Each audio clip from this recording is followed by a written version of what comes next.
Amen. Amen. Amen. Today, I'm gonna dedicate this one here to my great Aunt Glo. My great Aunt Nita.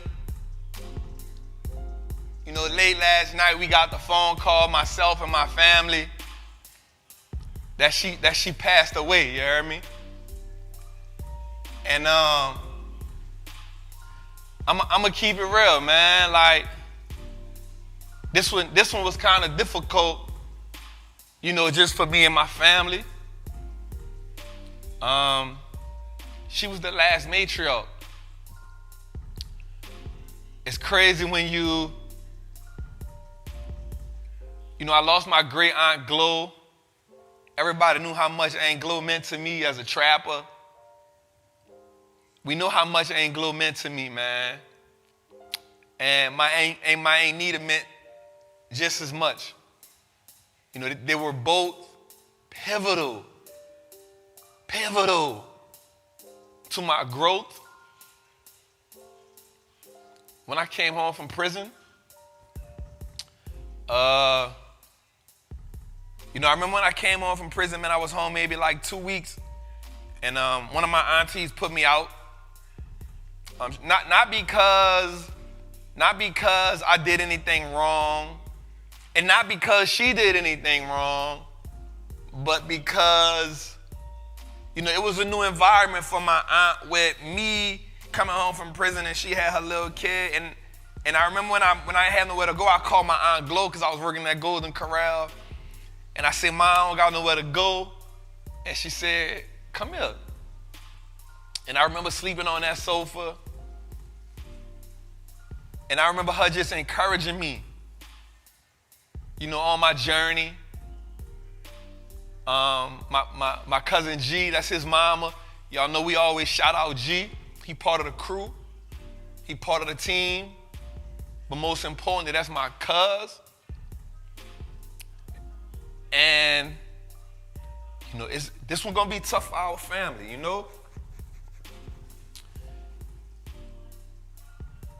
We had the same name. My name is Leon. Her name is Leona. And she will always introduce me as, "This my namesake." And she will always tell me how proud she was of me. And she will always tell me how much she admired me because she knew I got it out the mud. She knew I never asked for handouts. And man, she loved me so goddamn much. And I remember when I gave birth to my baby girl, when my daughter's mom gave birth and we had Leah, my Aunt Nita bathed Leah inside of the zinc. Now, in my family, we call my Aunt Nita Miss Chancellor. Some people have their big mamas, and some people have their, we call Aunt Nita Big Pocketbook. Or Miss Chancellor, because she was the standard for my family. You talking mink coats, you talking pocketbooks, we talking about lavish lifestyle, y'all. I'm wearing this red because she was a Delta.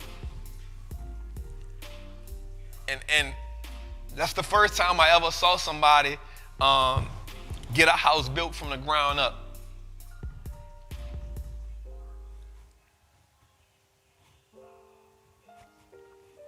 I miss her.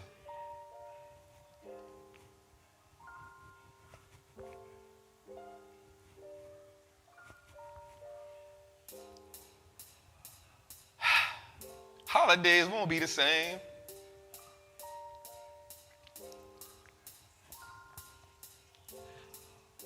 I know for a fact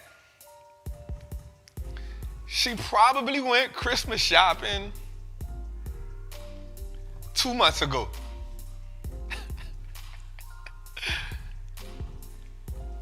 she made sure my daughter and my other little cousin McKinley, like,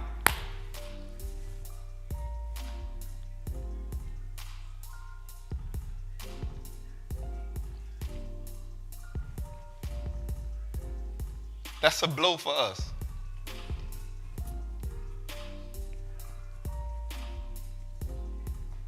We gonna feel this one.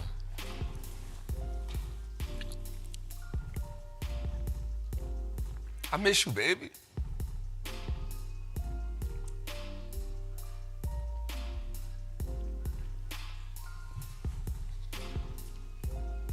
Yeah.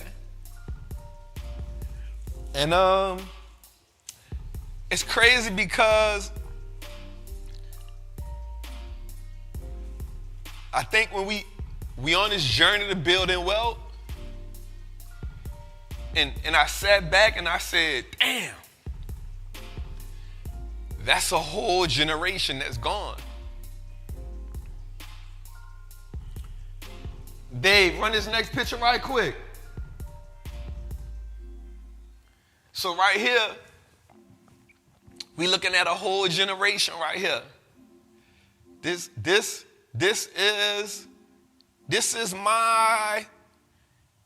my bloodline right here. At the bottom, you got my grandmother, the one with the with the glasses on. That's my grandmother. That's her brother. And it's crazy because the black guy behind them is my cousin Pepper. That's who I called when my aunt put me out. I called my cousin Pepper, right? I called my cousin Pepper, who taught me how to drive when I came home from prison, right? He had an avalanche, and it's my first day home, and he said, "Look, bro, we ain't got time to be test driving, bro. Look, get in the car, and we going to the goddamn DMV." And I remember having to finesse the lady in the DMV. She said, "You don't know how to drive." I said, "Listen, man, I just come home. I'm 26. I need these licenses, you heard me?" And she was like, "You can have them." But that's my grandmother. We call her Big Red. And then at the top picture, that's my Aunt Shirley. That's my uncle.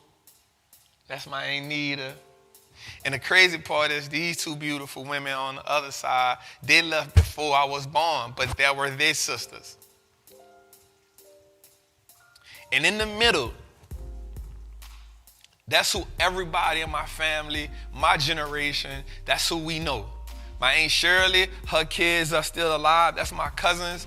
But my Aunt Nita and my Aunt Glo, man, she was the baby girl. Miss Chancellor, man.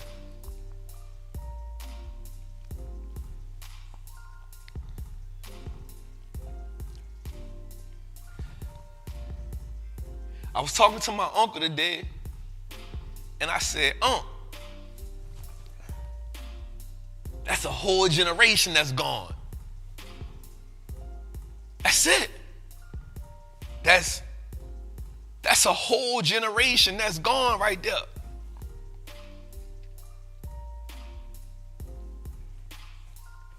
I said, we need new tradition. We need new values. We need a new mission.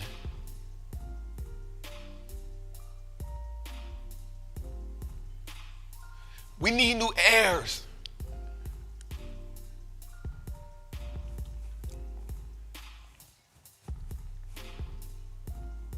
I said, "Unc, what the hell are we supposed to do?" And my uncle said, "Man, you the next generation." And for a minute, that gave me a lot of hope.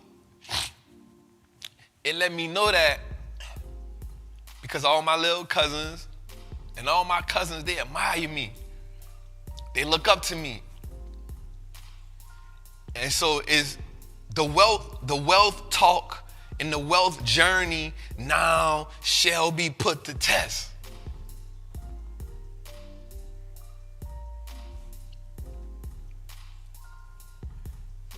everything that I know now will be put to test.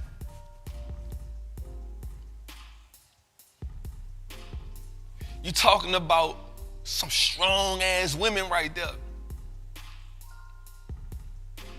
Grew up across the canal. That shit was in them too. All of them was about that shit. If you from New Orleans, they from across the canal, man. From Treacle Street, Tennessee Street. Yep.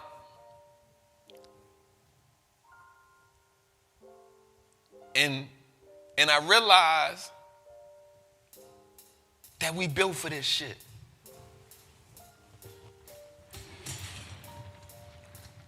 I realized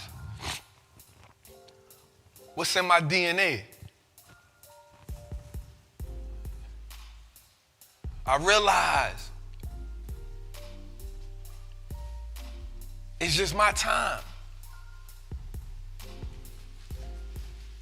And I told my uncle, I said, Unc, right now, you in charge. I said, but I got you.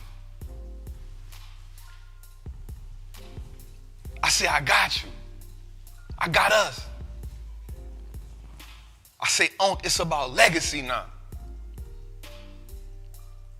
I said, they left us with a lot. We endured a lot. We lost the last two of that generation. We lost them in an 11-month time span. And I just want them to know every last one of them, from my grandmother, Louise, Dot, my Aunt Shirley. When I was homeless, my Aunt Shirley was the one. I don't know how she found me, but she was the one. She was the one when I went to court, she told the judge, listen, he just been through a lot. That ain't him. And that's how I wound up not getting 25 years and I got 10. Because my Aunt Shirley knew Judge L.Y. I love you for that, Aunt Shirley. My Aunt Glo, I slept in your house. I made my first $1 million on your sofa, and we both cried. And she said, nigga, I ain't never seen $1 million. I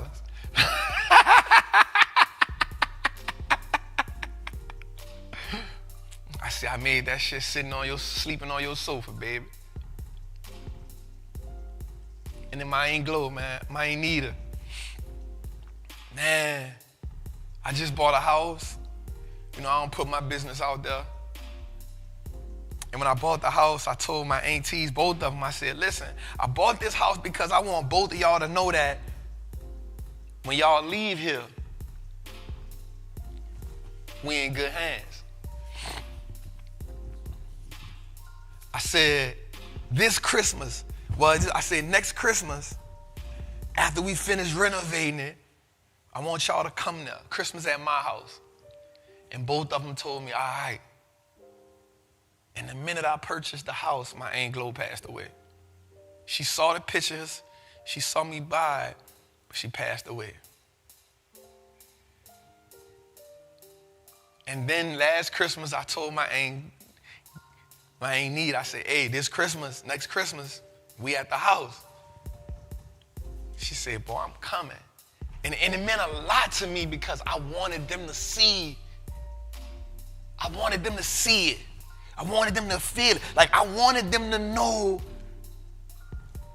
Free got us. It's like I want them to have the security to know that the next generation, yo, they in the right hands. So I want all y'all to know, my Uncle Junior, my Uncle Brother, my Aunt Shirley, Aunt Glo, my grandmother, man, I got us. I promise. I promise. I promise. So look, man, thank y'all for letting me have that moment.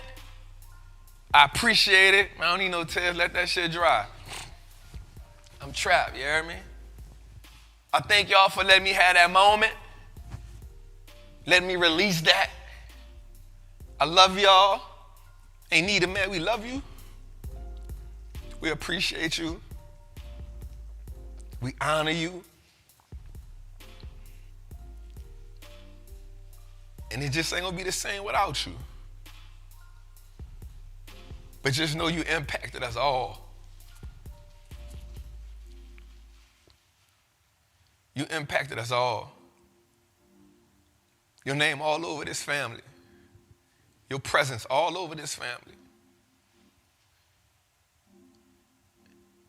You left us in good hands. I love you, baby. Your namesake. Let's go, man. Listen, man, welcome to another episode of Trappin' Tuesday. That's right, I had to get that out. My energy up. I'm back. You know what I'm saying? Listen, I want to say this, man. Before we get started, I want you to like, I want you to subscribe to the channel. I want you to send this out to somebody and let them know, man, my dog Trapp on the tune, and he gonna give us some game tonight. Make sure you got your pen and your pads, because tonight gonna be one of them nights I feel like my auntie is with me. I feel like this the one. I feel like every show she would be like, yo, she would tell me, send me the link.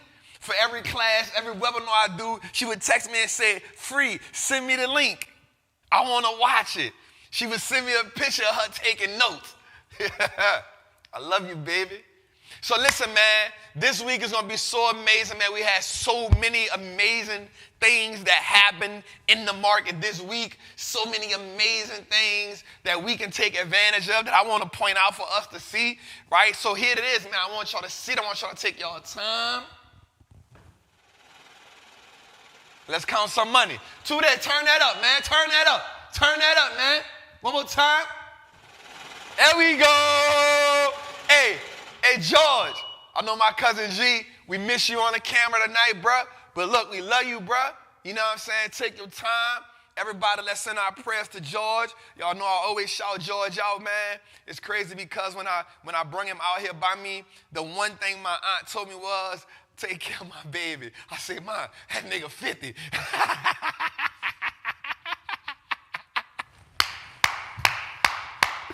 I said, Ma, he 50. You feel me? Because we love you, bruh. Take your time, you feel me? Take your time, bruh. Come back when you're ready, man. You know what I'm saying? Jose here, Dave here, Isaac ain't here. He don't got the brown shoes on, but it's all good. You feel me? All right, man, let's go, man. Let's tap, man. Enough. Let's go, man. Big energy. Let's get some scales in the chat right quick. You know what I'm saying? Let's get some scales in the chat right quick. Let's get it. We back in the trap, man. We back in the trap, man.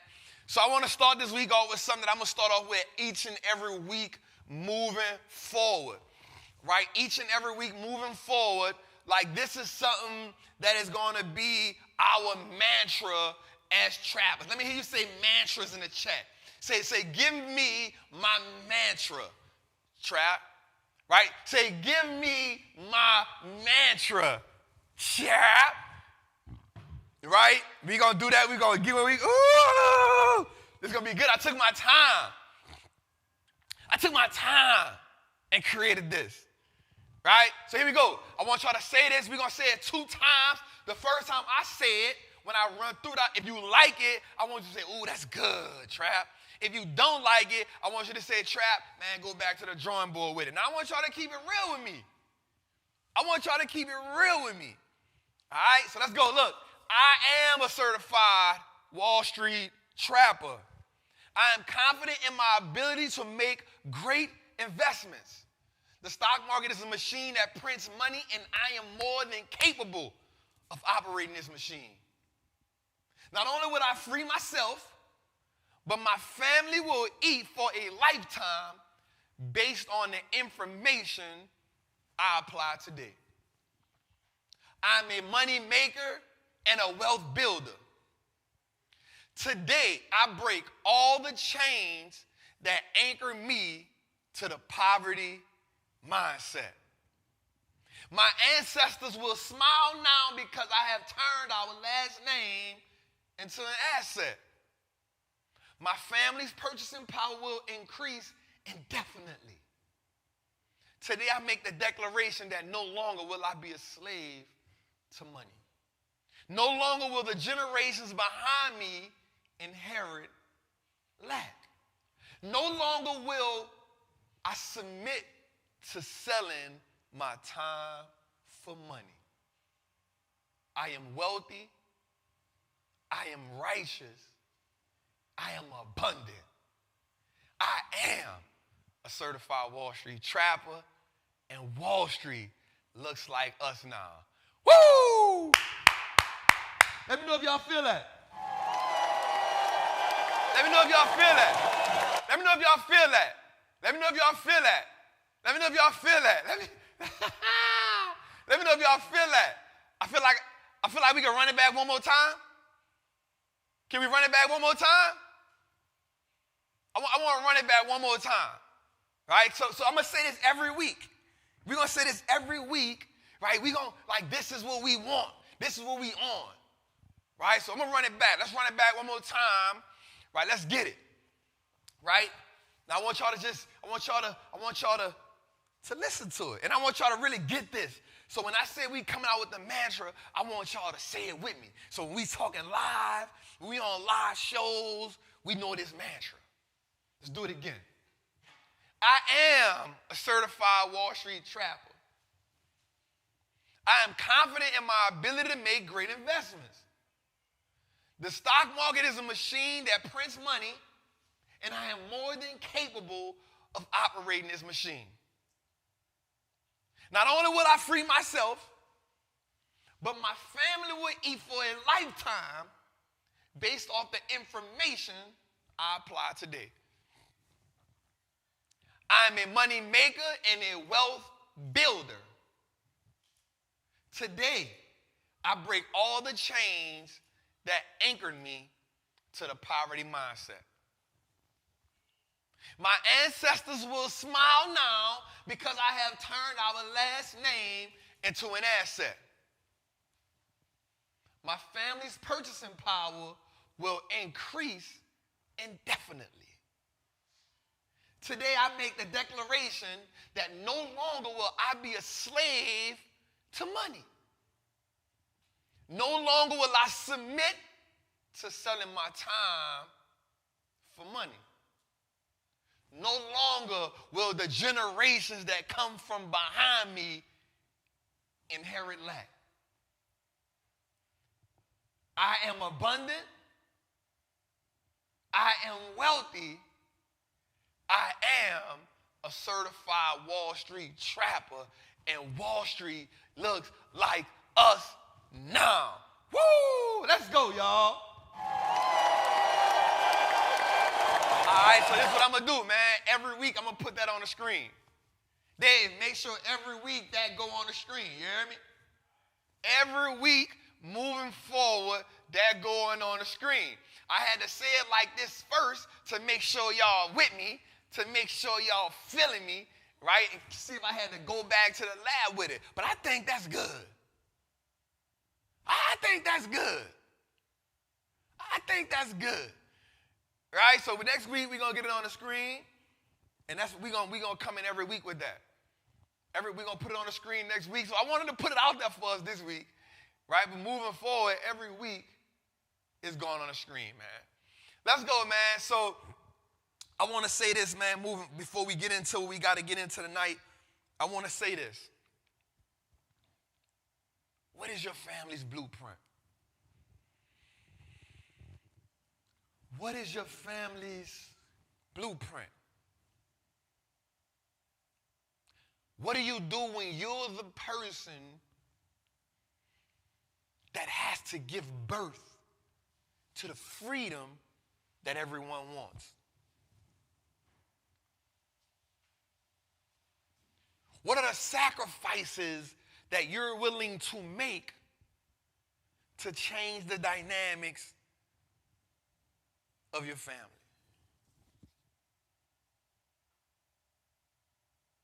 Are you willing to be looked at as crazy? Are you willing to defeat the odds?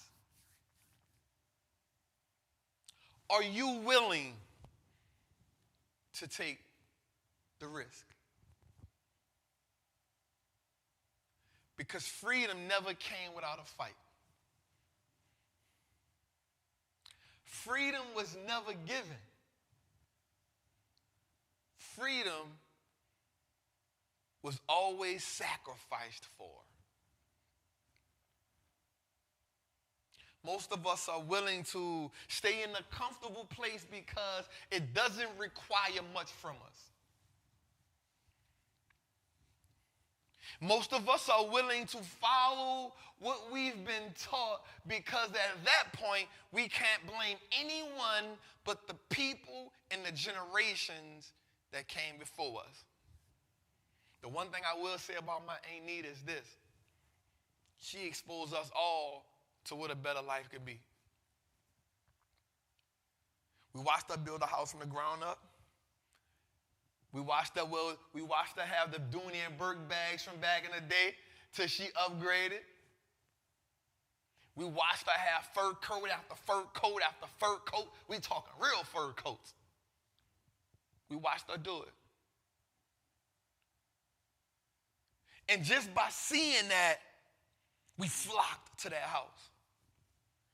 We saw her build that house. We called it the big house.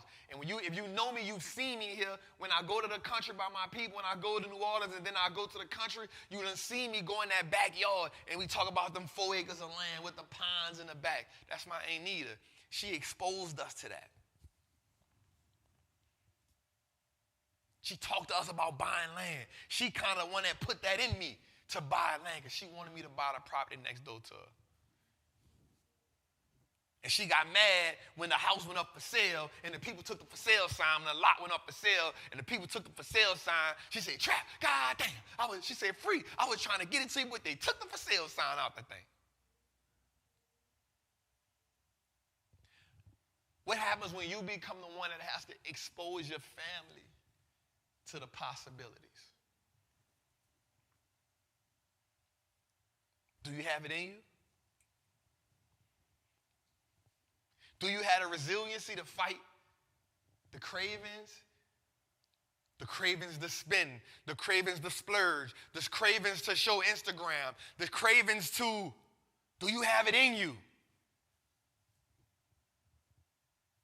Black man, do you have it in you to go against the system? Do you have it in you to not be a killer? Do you have it in you to not be a gangster? Do you have it in you to not misuse women? Do you have it in you? Do you have it in you to be a father? Do you have it in you to be a leader? Do you have it in you to be a husband? Do you have it in you to be a brother? Do you have it in you to be a friend? Do you have it in you to be a comrade? Black man, do you have it in you? Queen, do you have it in you to not be an alpha female? Do you have it in you to be a queen? Do you have it in you to be that incubator that turns a house to a home, that turns a seed of sperm to a child? Do you have it in you to be a mother? Do you have it in you to break some of the chains that you have of whooping your daughter's ass and putting your kids out at 17? Do you have it in you to nurture? Do you have it in you to love him without telling him this type of man would do this? Like, do you have it in you? Because in my mind, we can't speak on wealth if we ain't speaking on building a family. I know some people gonna feel like I'm tripping and, like, Trapp, you don't know what you're talking about. And that's cool, and I get it. I get it. But here's what I do know. Here's what I do understand.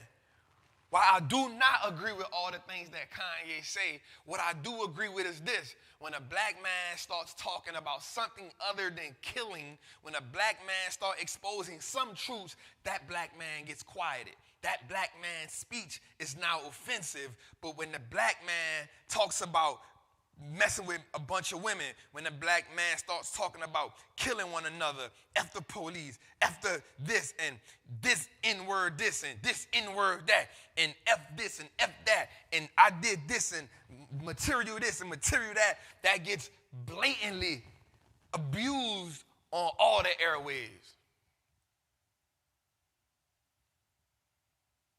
That's what I know.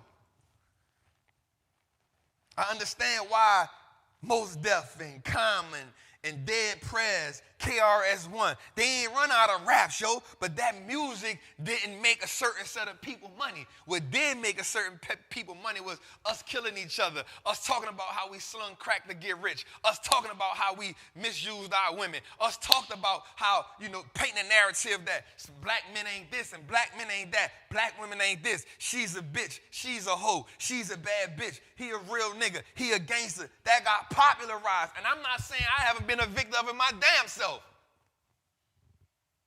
I ain't saying I ain't been a victim of it my damn self.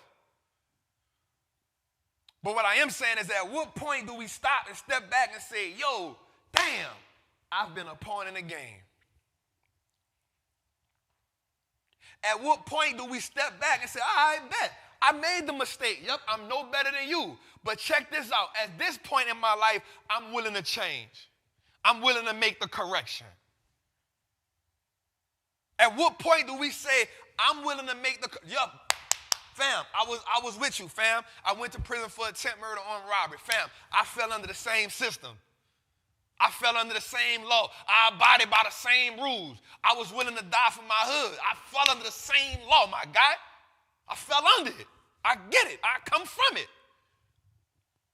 But at what point do I stop saying I'm cut from that cloth and I say, yo, I'm from a different type of fabric? I've been woven now by a different type of fabric. At what point do we stand up and we say, I'm responsible for my actions and I'm willing to change? I'm willing to evolve. I'm willing to be a caterpillar.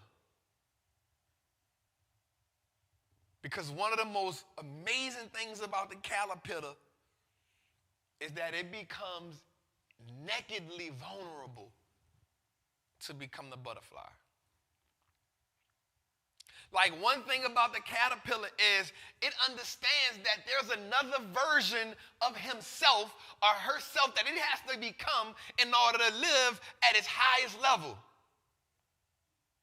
The caterpillar understands that, yo, as long as I'm in caterpillar stage, I'm going to always eat off the ground. But the minute I evolve into the butterfly, yo, I see life differently. But in order to become the butterfly, I truly have to become the most vulnerable version of myself. What did he have to do? The caterpillar has to crawl up in the tree. The caterpillar has to become nakedly vulnerable. It has to get inside and create a cocoon. It has to cocoon itself. It has to go through a decomposing phase where it has to damn near kill itself. It has to kill the old way of thinking. It has to kill the old way of eating. It has to kill the old appetite that it had. It has to kill the old worms that it wanted to eat. It has to kill the old things that he lived off and that he seeked out to be. It has to kill the old ways where he wanted to sleep at. It has to kill that version of itself and become nakedly vulnerable. Like, it has to become so vulnerable where it just trusts the process. It's nothing it can do. It has to trust the fact that somebody's not going to come and slap it down and try to step on it. It has to trust the fact that God, the higher power, or whatever you believe in, will protect it in this metamorphosis phase, in this phase where it decomposes and gets rid and strips itself of everything that it once knew. It got to strip itself of that. And then one day it wakes up in its highest form. It wakes up and it gets to soar. It wakes up, it gets to see the world from a higher level. It wakes up, it changes its diet. It wakes up, and it's in a new form. It's in a new shape. And the dopest part about it all is it never goes back to being a caterpillar. It will die a butterfly. But that is the decision that the caterpillar has to make. It can easily say, nah, I'm just going to be a caterpillar my whole life. It can easily say, I'm going to just be a real nigga my whole life.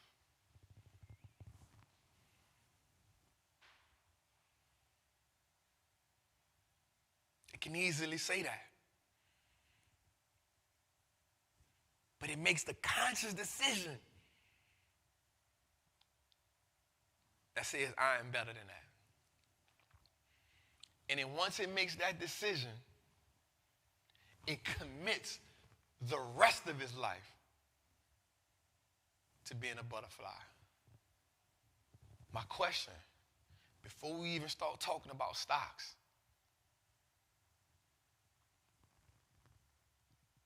are you committed to being a butterfly? Woo! Jose, I'm on it tonight, bro. I'm on it tonight, Jose. Jose got the clips. Jose, that's a lot of clips we got right now, bro. That's a lot of clips right there, Jose. All right, man, listen, y'all. Listen, man, the last 2 days were amazing in the market. Man, let me see you in the chat. If you with me right now, right? If you with me in the chat right now, if you feeling where we going, if you feeling how the energy up, I want you to say, yeah, we here. To everybody that's back to another Trappin' Tuesday, the greatest show on earth. We got 1,100 people in the chat. Week 11. We got 1,100 people in the chat. We ain't never had 1,100 that fast, Jose. That means we building, bro. We 30-something minutes in it. We building, bro. The greatest show on earth. It's the best financial literacy show, investment literacy show, inspirational show, leadership show, wealth building show, family wealth building show, healing financial trauma show, and everything else you will ever hear. We ain't here to just talk numbers. We ain't here to just motivate you. We here to transform. Welcome to Trappin' Tuesdays, man. Welcome to 1,100 people in the chat. Man, let's get the likes up if you don't do me that favor. Get the likes up, man. You know what I'm saying? Send this out. Let your people know, oh, Trapp just getting warmed up. Welcome home. If this your first time being here, man, come sit at the table with us. We got greens, potatoes, yams. We got, and Ain't Nita cooked it. Ain't Nita cooked it. Ain't Nita cooked it. Ain't Nita cooked the gumbo. Ain't Nita cooked the baked chicken. Ain't Nita cooked the yams. Ain't Nita cooked that crawfish etouffee. God damn, Ain't Nita. I needed that one more time. I needed that etouffee one more time, Ain't Nita. You ain't even leave me the recipe. Uncle Frank, I need the recipe, bro. Uncle Frank, I need the recipe. Don't play no games, Uncle Frank. Uncle Frank, I need the recipe. Stop playing. Stop playing, Uncle Frank. I'm coming to Baker. I need that recipe, Uncle Frank. She got it somewhere. Somewhere. Stop playing. Stop playing. Let's go, man. I love y'all so much. Thank y'all just for allowing me to express that in the beginning.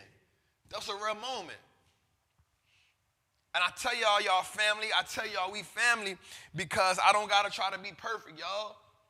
Consistency going to win this game. I'm going to show up every week and we're going to do Trappin' Tuesdays. Even if I'm going through something. I never once thought about not doing the show tonight. I never once thought about not doing the show tonight.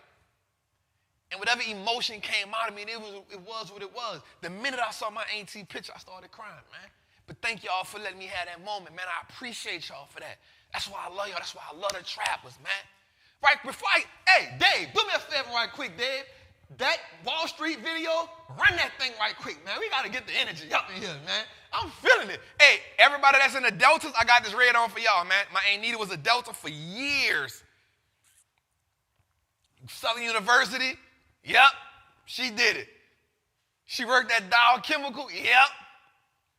You know what I'm saying? So 100%, man. Let's roll. Let's go, man. Before we do the word on the street, Dave, let me get that Wall Street video, man. Let's get that thing up and running. Let's get that thing. We trapping! We trapping!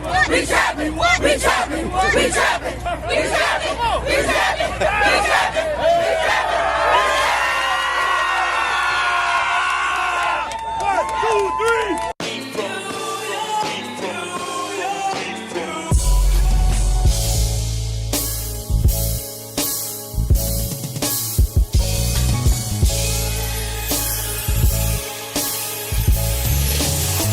I ain't stopping. We gonna make sure they hear us, man. We gonna make sure we loud. We gonna make sure we proud. We gonna make sure we making money, right? We gonna make sure this is what we doing, man. Wall Street looks like us. No, that ain't just something I came up. That's a vision. I feel it. You look at that, man. Come on, man. It's your boy, the Wall Street Trapper. Listen, we right here, Timesquare. I got the Trappers with me, man. There's no better community like the Trappers, man. And listen, I want you to understand something. Generational wealth is easy. Financial freedom is easy. But here's what I want you to know, man. On a count of three, y'all. 1, 2, 3. Wall Street looks like us now! Let's go, baby! Woo!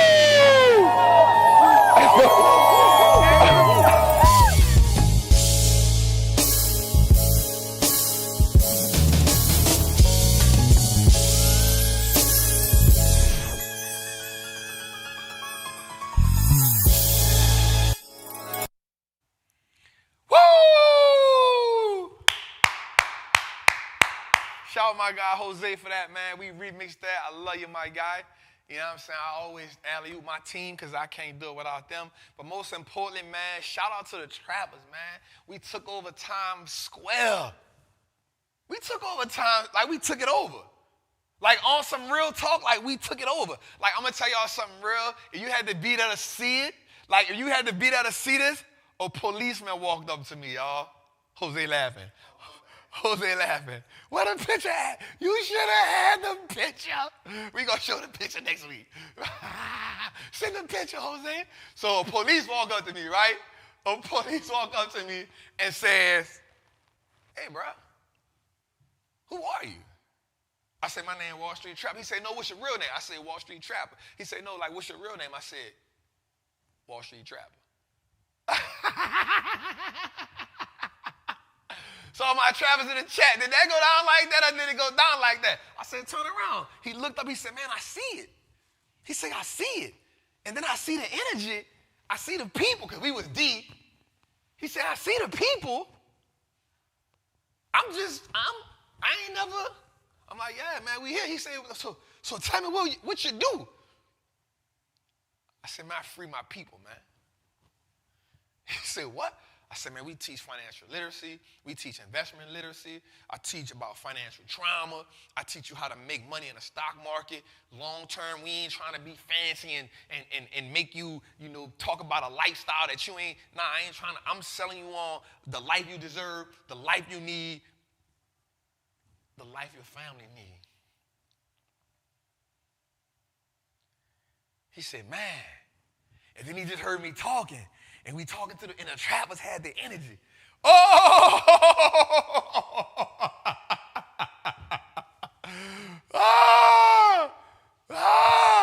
Jose would pull a picture up. Black man to black man. Black man to black man. This is a real picture right here, man. Trapp is talking to the police. But it was cool because I'm on a different level. I ain't looking at him like a police. I'm looking at him as a black man who see another powerful black man, and he won't know how he get down. He won't understand what it is that's going on. So definitely, man, we want to talk about that. All right, man, he saw that Wall Street look like us now. He was like, "Yo, that's hard." Right? I said, "Hey, make sure you tune on to Trappin Tuesdays each and every Tuesday at 7 o'clock on the Wall Street Looks Like Us Now network." You heard me? Handle that. I'm going to help you make more money than your retirement till you get in the thing. You feel me?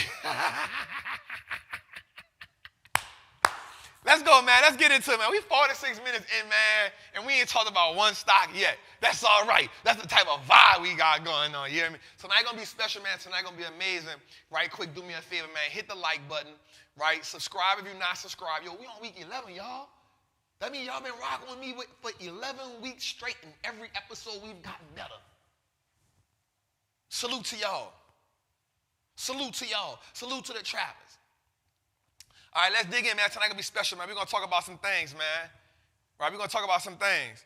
All right, so, man, word on the street, man. Listen, man, we had 2 back-to-back Green days. Coming off a green day last Thursday. Now, if you go back, Trapper did say something. Trapper said what? October is normally a bounce back month because September is historically a bad month in the market. We talked about this. We talked about this 3 episodes ago. We said that October is normally a bounce back month. So honestly, I'm going to keep it real with you. This is why I am not surprised. This is why I am not, we out of a recession. I'm not surprised that none of this was going on. Because also in September we have what? A quad winching phase. What is a quad winching phase? We'll talk about that later on. But this happens in September. It happens every 3 months.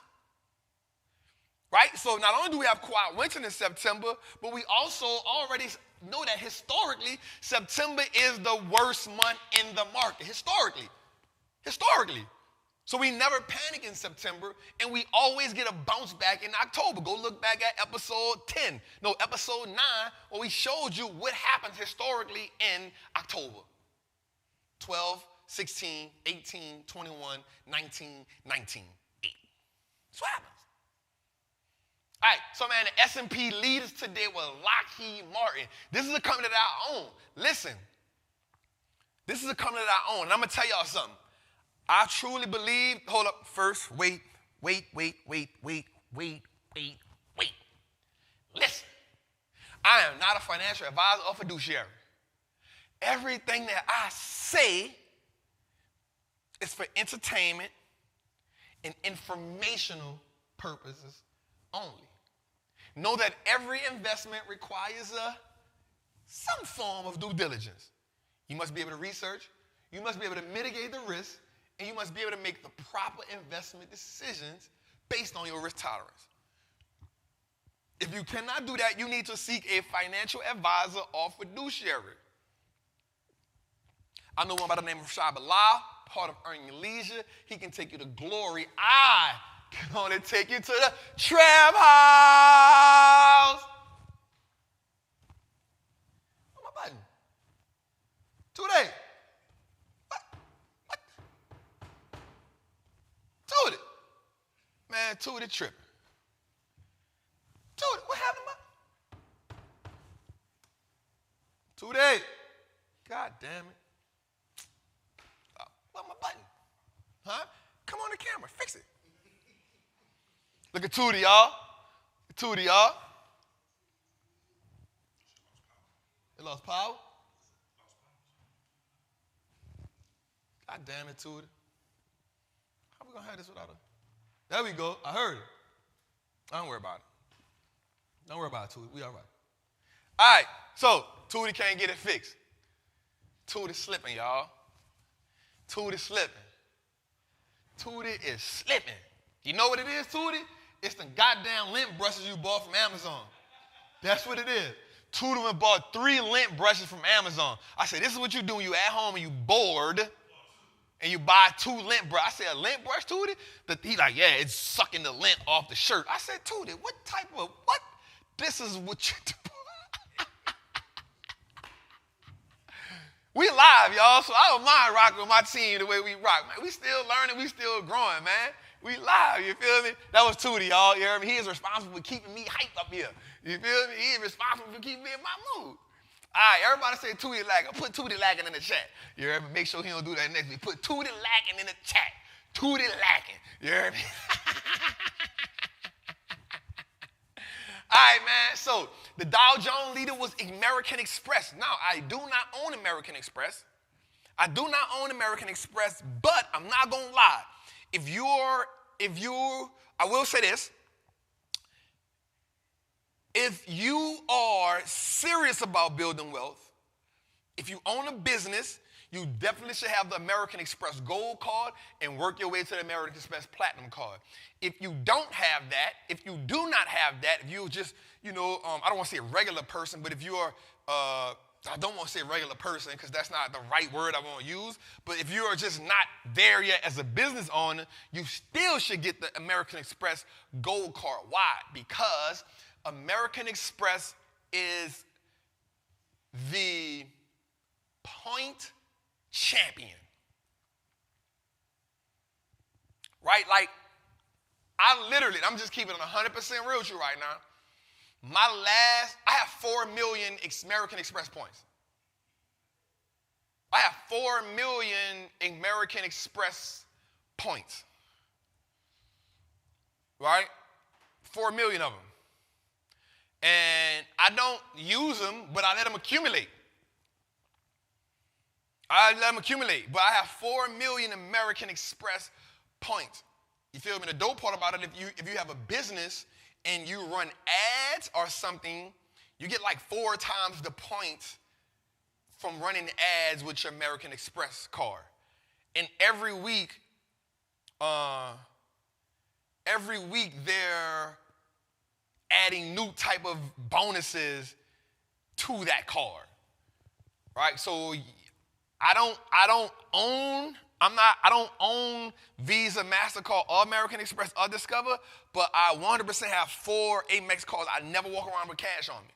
I think that's my downfall. I never have cash on me. Never have cash on me. But I keep one of my Amex cards with me, possibly 2. You feel me? So definitely get that Amex, y'all. It's a great company, has a great balance sheet. I don't know if you're going to have a lot of growth in that company, but it is a great company. It does have great balance sheet, has great management. It's the third when it comes to market cap, so it's Visa, MasterCard, then American Express when it comes to market share in that payment industry, but no one beats their customer loyalty points. So if you're looking at American Express, their customer loyalty points is what gives them the moat. So Visa has the network effect moat, which means they have the biggest network. So Visa is the most used card in that industry, right? Visa is the most used card in that industry, but American Express specifically caters to a certain type of person, right? They really cater to people that spend a lot of money on credit cards. I'm going to just say people that are conscious of it. I'm not going to say spend a lot of money, because even if, think about this. Let's think about this. Think about this. That's a fact. Old Trapp would have had a whole bunch of cash on. That's how you know I'm evolving, right? Think about this. If you already going to pay your rent, why not just get the rent paid on your American Express card? You're going to pay it anyway. That's what I do. Right? If you already going to pay your bills already, pay them on an American Express card. Pay them on an American Express card. Like, you already going to get gas already, use the American Express card. Right? And just let the points rack up. This is my bias. That's just how I feel. You know, again, people could do what they want to do, but I feel like American Express has the third market share of all. It's Visa, MasterCard, American Express, right? And Visa cannot touch, MasterCard cannot touch American Express when it comes to points. They cannot touch them. Now, here's the thing. For places that don't let you use the credit card, do something else. I'm just saying what I do, y'all.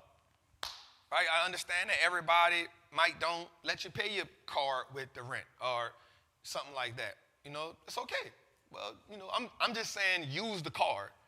You know what I'm saying? And instead of using the cash, you're going to use the cash anyway, use the card and then pay it off. That's all I'm saying, y'all. I'm not saying that you got to, you know what I'm saying? Just use the card. But nobody beats American Express when they come. That's what gives them their moat, their customer loyalty, their loyalty program, the way they kick out points.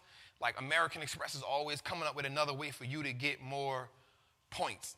You know what I'm saying? So definitely do that. And then they got into, now the thing about American Express is this, not to be talking about them, the thing about American Express is this. A lot of people don't accept it because unlike Visa and MasterCard, American Express actually charges the people for letting you use the card as well.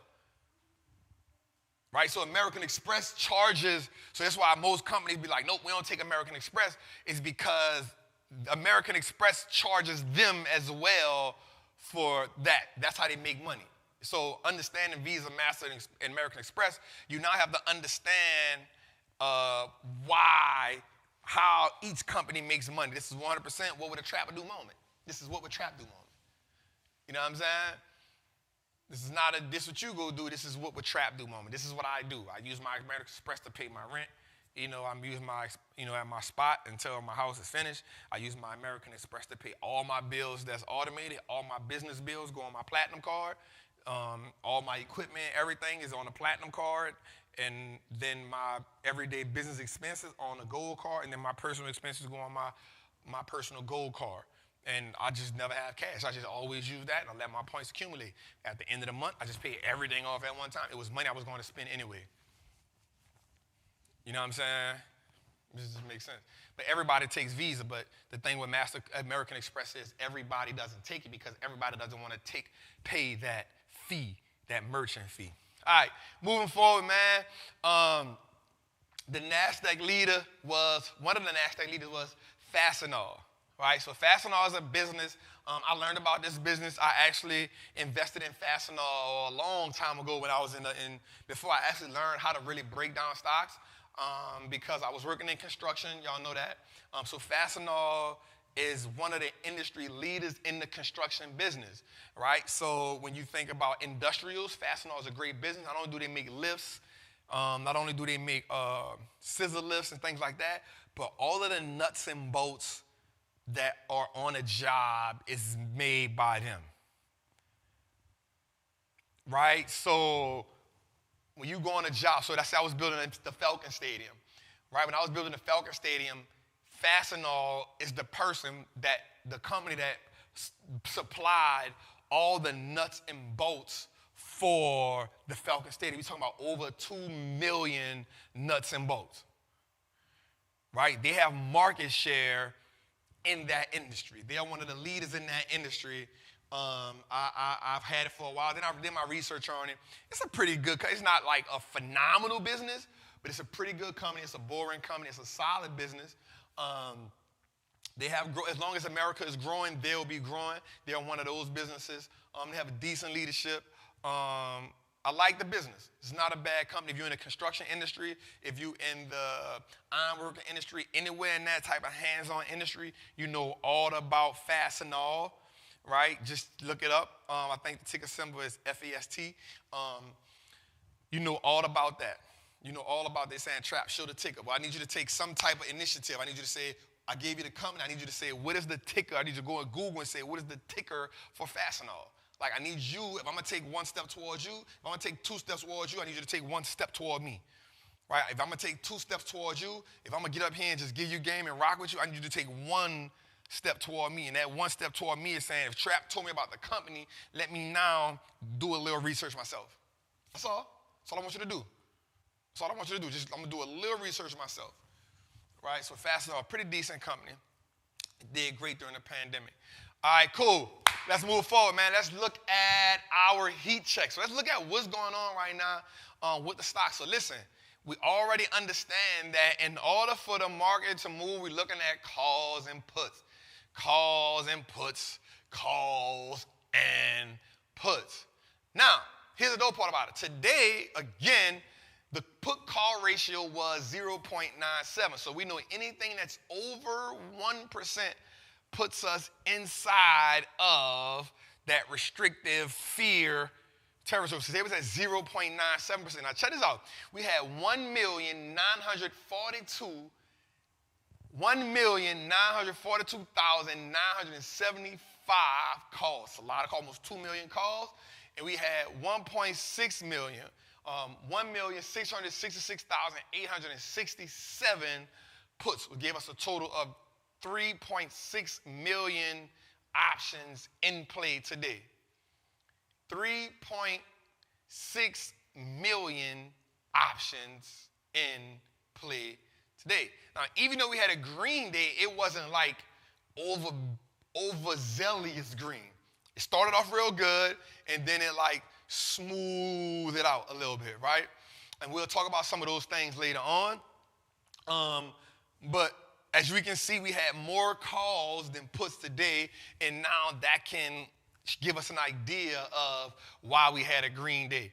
And so the reason why I like to show the heat check all the time is because I like to give us an idea. And I don't like to get up here and just give you all a bunch of information.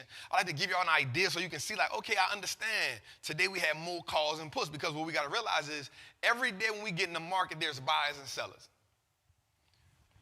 There's buyers and sellers. So every time this market is moving and the market is going bearish, that means they have more they have more sellers, they have more puts, people that's trying to go the other way than that. And if the market's going green, I mean, we got a lot of buyers, right? So we got a lot of buyers, we got a lot of people putting calls, a lot of people that are optimistic, right? So if we understand that people are optimistic, that means more options are going. Now, here's the dope part about it, right?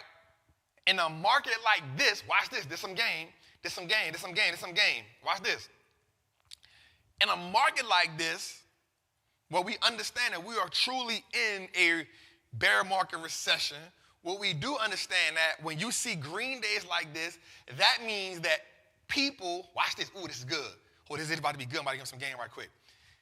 What this is telling us is that a lot of people who are short the market have gotten some news that make them cover their shorts. So if you're already short the market, I mean, you got puts in, or you're pessimistic about the market, you're a bear. When you hear certain news, it causes you to be optimistic, even if it's for a brief moment. So what happens is the people who are bulls and bears, they'll come in and say, you know what? I want to cover my short right now. I want to cover my short, get some money. I'm optimistic. This is how we get green days inside of a bear market. God damn, that was good. I don't even think they caught that game just now. I don't think they caught that game just now. Okay, let's run it back. Let's run it back. So we know that we're inside of a bear market. We understand that we're inside of we're in this recessionary economy. Right? We're in a recessionary environment. Right? We got rate hikes, we got inflation, we got a midterm election coming up. We got oil prices, we got so much going on right now, right? Nothing is really good. We actually see contraction. There's nothing really good about the market right now. Right? There's nothing really good about the market. So here's the thing. So the reason why we see so many bearish days is because that means we have a lot of people selling. Right? The reason why stock prices are coming down is because people are getting off positions, right? People are selling positions. Swing traders are coming off their position. Option traders are coming off their positions. Short sellers, they shorten the market, putting everybody on the downside. Everybody in their inverse ETFs, everybody in their puts, everybody in the iron condors, everybody, more people are selling, right? You ever sort of think, sell. Everybody is selling. Right? Because they're looking at what's going on in the economy. They're looking at what is on the agenda. Now, within that environment, you will have bear market rallies, which means inside of the bear market, there's a rally. There are certain indicators, a certain news that goes on that make people become sellers. Right? So our job is when we see that news or when we see certain indicators, we say, oh, boom, this is it. This is what I see right here. This is good. Right? And the thing is, everybody does it at once. So what is something that can lead up to this? Let's talk about it, right? Because I want y'all to get this. This is important. I like to go deep down. Right? So we look for highlights because everybody is looking for a highlight, a reason to be optimistic. Right? Nobody wants to just be pessimistic. You want to find optimism. Why? Because the market is a what? A forward-looking mechanism. Remember we talked about that? See, I'm going to bring y'all back. The market is a what? Forward-looking mechanism. Right? So, people covering their short. How do they cover their short? Trapp? Well, if people are already placing puts, and then they get a CPI index that comes out. In the CPI, because everybody is pessimistic, when the CPI numbers don't come out as bad as they thought they were going to be, it gives a form of optimism. When you get a form of optimism, what do? It's not that bad. Let me buy. Right? If I think it's bad, I'm going to sell. When I see some optimism, I say, what I'm going to do? Let me buy. So when a lot of people feel optimistic, they buy. They still got their shorts in because they understand what type of market we're in, what the economy is in, what's the temperature, what's the heat check we're in. But what they do is they say, yo, here's a reason to be optimistic. The CPI is not that bad. Earnings aren't as bad as we thought. Let's be optimistic. And so, when people become optimistic, they do what? Buy. They cover the shorts. They still got their shorts in, but they cover the shorts. And because they cover their shorts, now we get green days.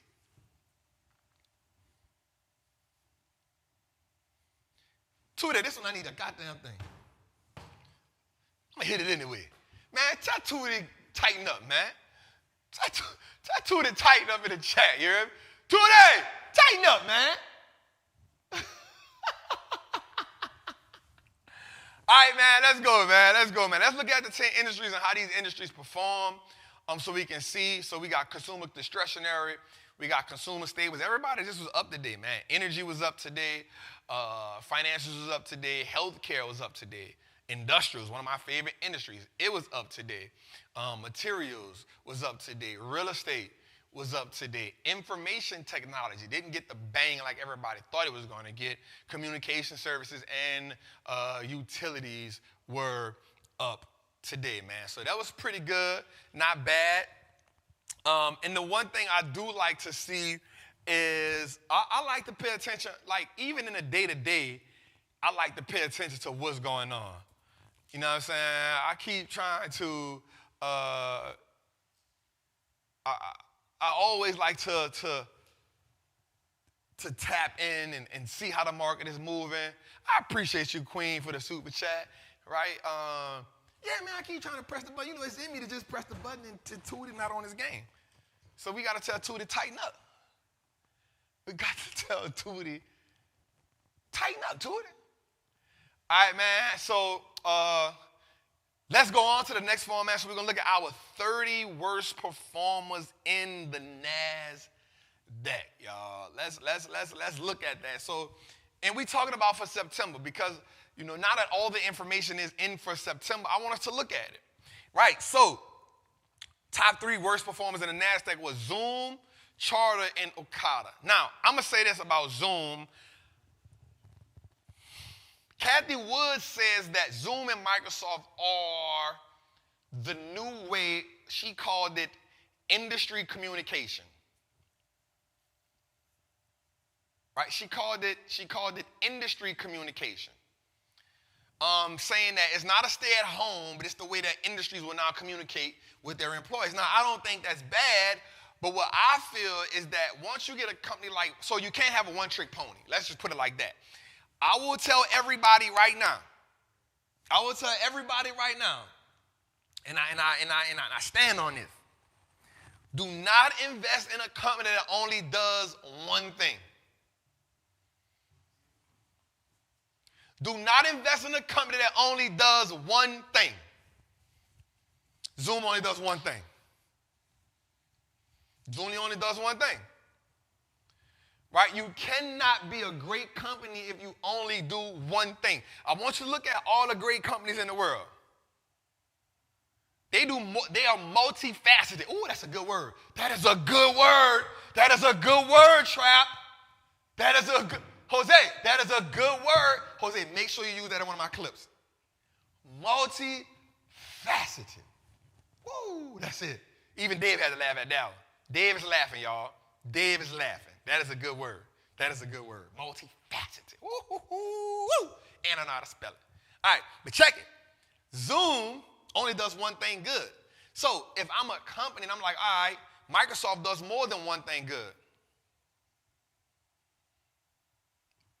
Microsoft does more than one thing good. Right? Microsoft does more than, so when I'm looking at Zoom, like today somebody had a meeting, I was like, yo, I'm going to just send you a Teams, Microsoft Teams. I was like, that's cool. let me stop for a second right quick. Let me congratulate my daughter. I want to congratulate my daughter for a second. And here's why. Here's why I want to congratulate her. The other day, hey, beautiful. So the other day, my daughter, she's from New Orleans, man. So she a little bossy. She a little bossy, right? She's a little bossy. So I went to talk to the teacher. They had a parent conference meeting. So I'm talking to y'all about parenting right now. I hope y'all don't mind, all right? So I'm talking to the teacher, and the teacher said, listen, they give the grades, but everything, math, reading, all that, it goes from 1, 2, 3, and then 3 plus. Right? It's 1, 2, 3, and 3 plus. So my daughter had a bunch of 3s on the paper, so she was doing good, right? But she had a 1 in word problems with math, right? And so, but she had 3s on the other ones. Now, I took fault for that because every time we're working at home, I don't do the word problems. I do the numbers. I make sure she got the numbers. I make sure she do the numbers. So we doing, I got to make sure that she, look at 2 in a day. You dig? You got to make sure you know how to count that money. You dig? So we focus on the numbers. So we focus on the numbers when we do that, and that's cool. But I usually skip the word problems, right? And I told the teacher, I said, that's my fault. We do the reading, but I skip the word problem. That's my fault. But the next thing my daughter had was she didn't play well with others, right? She didn't play well with others. And well, her thing was because I always tell her you're a leader, not a follower, right? I always tell her she's a leader, not a follower. So one of the things she does in school is she goes in as a leader. And then when the teacher when the people in the group ain't working the way she want to work, she's like, I don't want to do it no more. And I say, hey, let's talk about it, right? Let's get it together. And then the other thing was just behavior, right? The behavior wasn't it. She was at the teacher with the power struggle. The teacher says like a power struggle with her. You know what I'm saying? I tell her to do something, and her skill set is not the problem. It's she wants to do it her way. So I said, all right, cool. All right. So I said, okay, so boom. Me and her mom, we did something dope. I went to her mom. I said, okay, look, here's the issue. Right? Sit down, let's talk to her, because I'm not a beating or whooping father. Right? I got enough ass whoopings for 10 children. Right? I'm just keeping it real, and that it don't work. I don't believe it works. It's just me. I believe that the reason why we whoop our kids is because we lack communication. We never had nobody to communicate to us, and so we don't know the different mechanisms and the different things to actually communicate with them, and then we expect to tell them something one time, and then they get it right the first time. But I had to ask myself, how many times have I told myself one time and I got it right? How many times have my mentor told me something one time and I got it right? Shit, it took me a couple times, right? So me and her mama did something yesterday. We just got it. I went to her mama's house and I said, listen, we talked to her. So first I talked to her. I was like, listen, check this out. You're very brilliant. You're a leader. You're smart. You're intelligent. But what we got to do is we got to get the respect thing in. Right? I said, you're not the authoritative figure in the classroom. Right? The teacher is. I said, now here's the thing. We're not going to challenge the teacher physically. If you have an issue with something the teacher's saying, let's raise our hand, let's do it respectfully. Right? I say, so if the teacher tells us not to talk while she's teaching, then if we talking while she's teaching, not only are we disrespecting the teacher, we're disrespecting the student who's trying to learn, and we're disrespecting ourselves. And if you're disrespecting yourself, you're also disrespecting me and your mom. I say, so you see that triangle effect. I say, do you want to disrespect me and your mom? She says, no, I don't want to do that, Daddy. I say, do you want to disrespect the teacher? She said, no, I want to do that, Daddy. I say, do you want to disrespect your fellow classmates? She said, no. I said, but most importantly, do you want to disrespect yourself? She said, no, Dad, I don't want to do that. I said, oh, cool. I said, so what's the issue? So one of the things I started doing with my daughter was actually helping her if you feel a certain way, let's write out how you feel. So I bought her a notebook, a journal, and I said, you write out how you feel.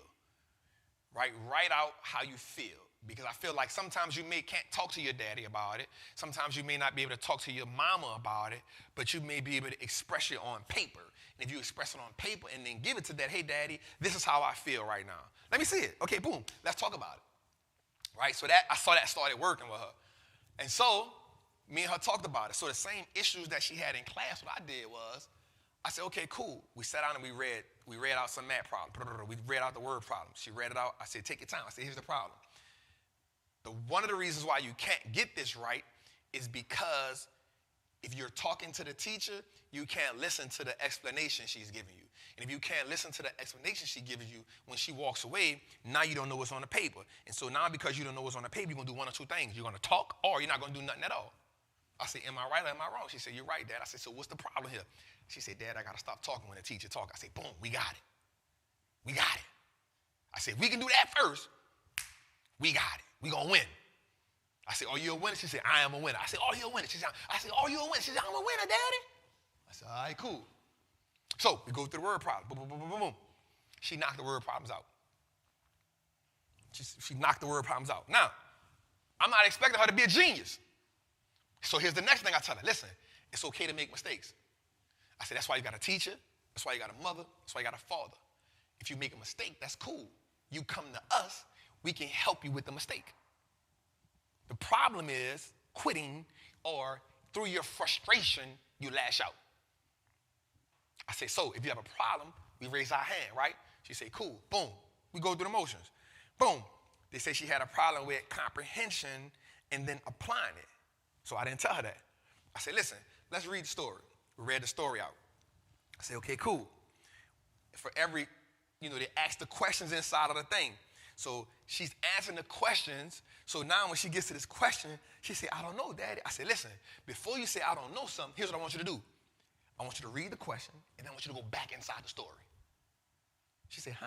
I can do that? I said, yes, you can.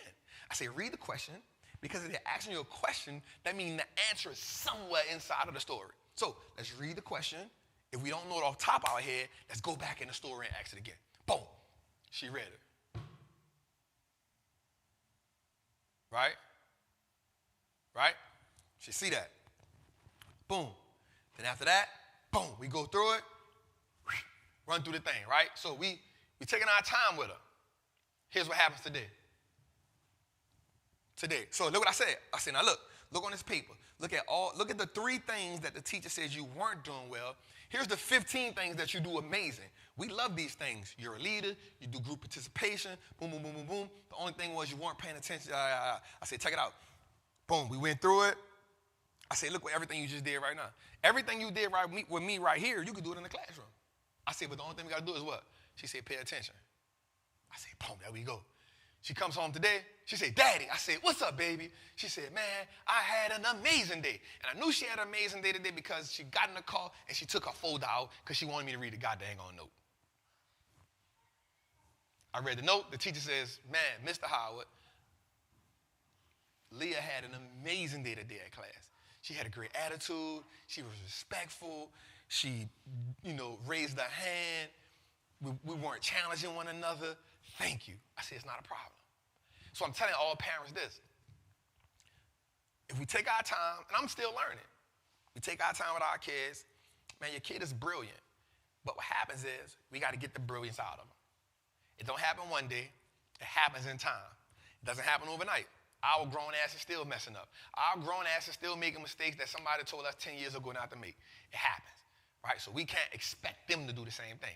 Now, she is brilliant. She is phenomenal. She has so much personality. She is the greatest joy I could have ever had in my life. What happens is we have to learn how to parent. And some of the ways that we were parents here were wrong. So I just wanted to say that because I talked about Teams and my daughter had Microsoft Teams. I apologize. My bad. All right, cool. Let's go into the 30 best performances, right? Not 30. Let's go into some of these best performances, right? So we had Ross, Pay for Less, Tesla, right? Airbnb and PayPal. Now, here's what I will say about PayPal. Now, here's what I will say about this, about PayPal. I'm going to say this, and I'm going to say this, I'm going to say this, I'm going to say this, I'm going to say this. I still love PayPal over Square, but I will say I'm getting my butt whipped in PayPal. Right? I am getting my butt whipped in PayPal. I bought it at a discount, which is at 120, which is what my triple beam said. And then it went down, and the triple beam said it again. It was worth 65. But when it got to 120, it got to 85. I bought more at 85, and then I was able to bring my cost basis down. But I will say this, PayPal is up 23% in the month of September. So let me give a little explanation about how I feel about PayPal, why I love it, and I will say my mistakes, because I'm built like that, right? I still am a huge fan of, I took a $100,000 loss on a PayPal options contract, I will say that. But I have actually made myself and my students money otherwise. But I took a loss on PayPal with the options contract, but in my position in my long term, I still hold it, I still own it, and I'll talk about it a little bit. PayPal is up 23% just from the month of September. The stock has a $97 billion market cap. Here's what we saw with PayPal. The accelerated growth and profitability. Profitability grew, acceleration grew. They have the best balance sheet in the fintech space. I'll say it again. It has the best balance sheet in the fintech space, right? It increased margin transactions. It did a $15 billion buyback, right? Now watch this. It has more active accounts than any other platform inside of the fintech space, right? It has 492 million accounts. It is ranked 17 amongst most actively held stocks by hedge funds, right? Their new reward program combines cash rewards to shoppers, right? It helped improve their balance sheet and their customer loyalty, right? So I 100% love the idea of this brand moving forward. It is up 23% in September, 100%. It's up 23% in September. For September, it went up 23%. It went, it got down to 71, $68, something like that. And it came back because what they did was they changed. So PayPal's story was they stopped recruiting new customers and they started working on just improving the points, the rewards, the loyalty between active consumers. Because the number one rule in business is it's easier to keep a customer that's already there than to go out and get a new customer. So it's one of the top 5 rules in business, right? So PayPal said, okay, what we're going to do is work on giving our active accounts better experience with the platform. I wasn't tripping on, that loss, because the one thing about playing a game is, yes, I did lose $100,000 on that option play, actually like $105 on that option play, but I've had $100 and something $1,000 day before in the market. That comes with the game. And you still learn, you keep growing, it happens. All right, I was okay with it. We moving on. But what I cannot deny is, the stock is down currently 62% on the year, and it has new competition from Apple Pay, Visa, and MasterCard. But what PayPal does focus on, what I love is they focus on business accounts, right? Business account. Business accounts, and they're growing that, and so that's amazing. But here's what I want to talk about. When we look at that, and we look at Square, so I look at Square and I say, okay, I personally don't like the company's balance sheet at all. And even though Cash App was its bell cow, What I did realize was Zelle took that spot from them.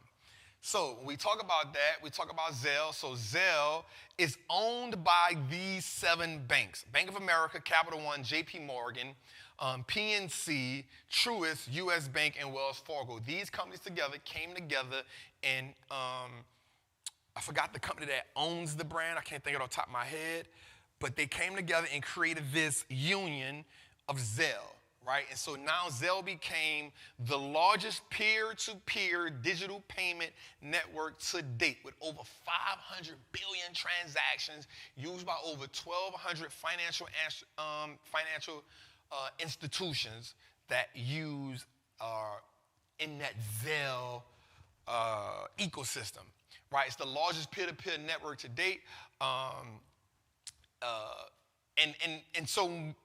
I'm saying that because when I look at Cash App, we like, yo, Cash App. That was 100% the bell cow for Square. But now Zelle, because of the now 7 companies that use it, and you can Zelle across different networks. So if I got Chase and you got Wells Fargo or one of these, I can still Zelle you. You feel what I'm saying? I can still Zelle you. I can go Chase to Chase. I can still Zelle you your money. So Zelle it took that #1 spot, again, as the largest peer-to-peer network to date. And so now I ask myself now, again, it's just me. Yes, Square has, some growth in it. Again, I did pick PayPal early in the year to outperform Square. They both have taken the ass whooping like crazy. I'm in it. It is a 5-year play for me. But what I will say is, if I am wrong, I'm willing to admit that I'm wrong. I believe in the company. This recession, I called it in the beginning of the year. That's my first post of the year. I said I like PayPal to outperform Square, but I also said on my first post of the year, January 1, I said that this will be a year where we see an economic downturn. This was my first post of the year, but I had to average into it. I got in at 120 PayPal. I had to average into it again at 85. So I'm kind of in that space right there with it. It is what it is, man. You know what I'm saying? Let's go. You know what I'm saying? Let's go. But I will say that I still love fintech. I do believe on the backside of this, I do believe, because one thing we cannot deny is the way that we use money is changing. Right? When you talk about the PayPals, the Squares, the Cash Apps, when we talk about the Apple Pay, when we talk about Apple with Goldman Sachs, when we talk about Klarna, when we talk about Stripe, when we talk about all these different ways, being able to get a mortgage, through an app, being able to get your car through an app. When we talk about being able to pay debt through an app, we talk about companies like Bill.com, which was another company I talked about that's killing it, right? We talk about so many different ways that we are transforming how we're using money. I'm still a heavy believer in fintech. I actually bought more PayPal later on, so I just believe in it. I believe PayPal will 100% change the dynamics of how we use money. I'm not the person that says cash is dead, because cash, people say, we're not going to use cash anymore. Well, it still has to have monetary value. But what I will say is, I believe that in 3 to 5 years, that that fintech will 100% be the face of banking. And you're going to see a lot of banking systems collaborate and find ways to get into that fintech space. So I'm still firm believer in it. I live it. I love it. All right, so let's get into another one, man. How y'all feeling tonight, man? How we feeling? Energy still good? I see that thing climbing. Let's see if we can get to 2,000 people, man. Let's go. All right, so we're talking about Constellation Brands, which is not a bad brand. We're talking about Biogen. Dave, how you say this word again? Mercado Libre. It is the South American Amazon. Now, I have said this from the beginning. This is a company I definitely want to own. This is a company I definitely want to own. Ticker symbol MELI. This is an amazing company. It is 100% not Amazon, eBay. It is the eBay of Latin America. It is an amazing company. Great management. It is amazing. It is an amazing company. And also, man, let's talk about Netflix. Netflix punished earnings today. Netflix is up 30-some% and since last quarter. Ever since Netflix said, yo, we will add an ad revenue system to our game plan. It changed the game plan for Netflix, man, 100%. Netflix ain't dead, right? Netflix exceeded expectations all across the board, and then they added 2.4 million new subscribers. Where that came from? I don't know if they're cooking the books or not, man. Right? So Netflix was expected to earn $2.13 a share. Netflix blew it out the park. They added $3. They earned $3.10 a share. That was crazy. Revenue also increased. They was expected to make like $7.8 billion. They came in at $7.9 billion. Right? But watch this. Expected paid net subscribers. In addition, 2.4 million paid subscribers. Listen, that puts them around somewhere about 220-something million subscribers. That makes them number one in the game. It makes them number one in the game. And I'm trying to ask myself this. I'm going to be real, Jose. I want to ask myself this question. Did they become number one again because everybody was just talking about Jeffrey Dahmer? Like Jeffrey Dahmer was a hot topic all September. So like, did they hit us with that? You remember how like that album was good, but that, hold up, wait a minute. Y'all know that was finished? Like that was a banger. It's still a banger. It was a classic. So I'm asking myself right now, did this happen because everybody was so hyped around Jeffrey Dahmer? It was trending so much. Remember, all you take is one good show and everybody gonna flock back over there. You feel me? It take one good show and we gonna rush. I didn't watch it because I remember being young, hearing about that, and that shit was sick. It was demented, and I didn't want no parts of that. I don't know why people felt the urge to want to watch that, but I ain't mad at it, right? But I think they're dropping the Marilyn Monroe show too. So I think they've come out with like some back-to-back bangers to make you say, wait. And then they dropped the price. So they got the ad price is $7.99, which now makes them cheap. Remember that $20. So now they dropped the $7, so it made people say, maybe I'll spend $7. Now you know how we get. I'll spend the $7 and after that I'm canceling the thing.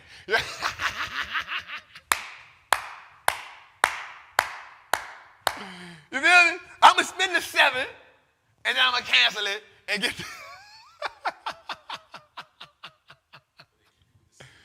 But they hit you with a series. So now you baked in. And all they got to do now is hit you with one more. Boom. Now they did say they about to stop people from binge watching. They did say they about to stop people from binge watching. You feel me? So I'm not mad. It is winter coming. I wonder if Ashley in the chat. It's vegan chili and chill season.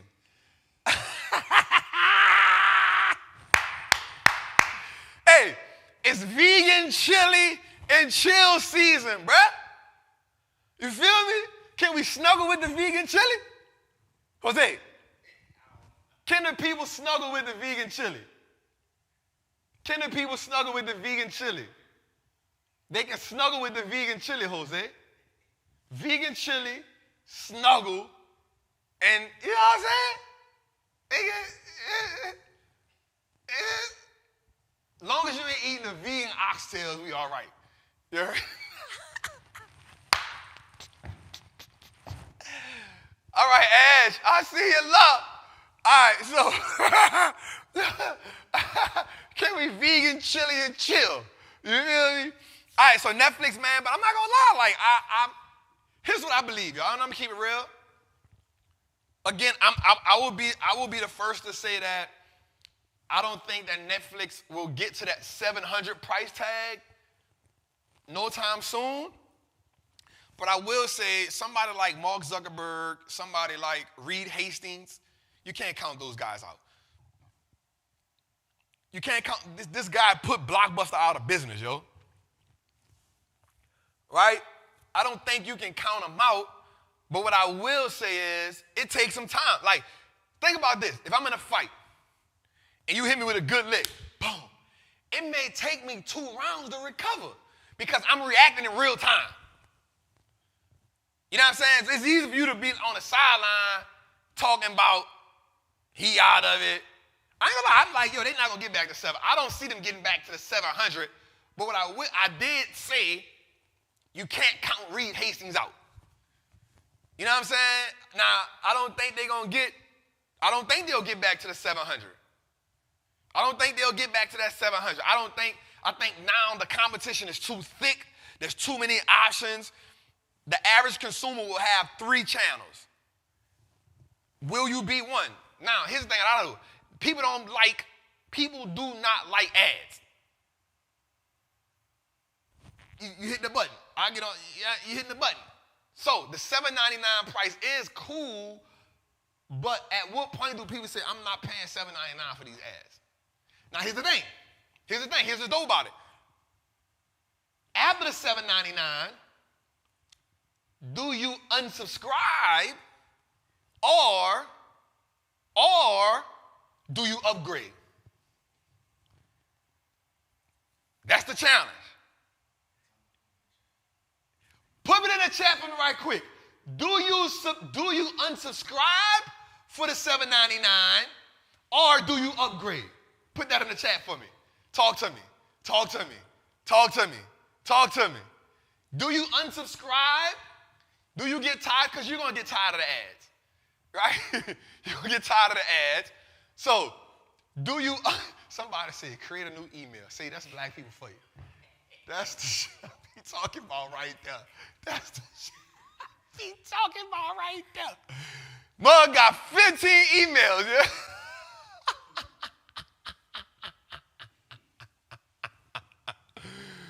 Right? So do we unsubscribe or do we upgrade? Or do we create another email? Stop creating other emails, man. Stop doing that, man. I ain't gonna lie, I did that before in my life too. I ain't gonna act like I ain't never did it.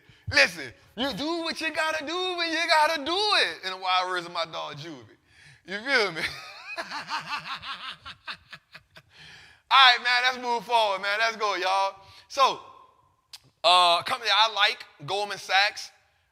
Goldman Sachs came in today, man. They talked about splitting the business down into 3 segments. But here's the thing. Goldman Sachs did beat earnings, right? They beat earnings. The financial sector is kind of on fire right now. The financial sector is actually leading the market right now. The financial sector is like pushing the market right now. 100% the financial sector is pushing the market right now. Here's the thing, right? Earnings beat by $8.25 a share. They was expected to make $7.47 a share, right? They surpassed earnings by 10%, right? They had a revenue beat of $11.9 billion. They was expected to make 11.4. But even with those beats, watch this. Profits did fall by 43%. Let's talk about it. Why did they still beat and profits fell? Well, because Goldman Sachs is a what? Investment bank. Remember, we did the class Saturday, talked about the banking industry. Understanding what is the bank's core product. For Goldman Sachs, it is investment banking, right? So investment banking is down. Investment banking is down. IPOs down, they down, right? But they will split the business up into 3 businesses. Global banking and markets, wealth and asset management, and watch this, platform solutions focused on fintech. Focused on fintech.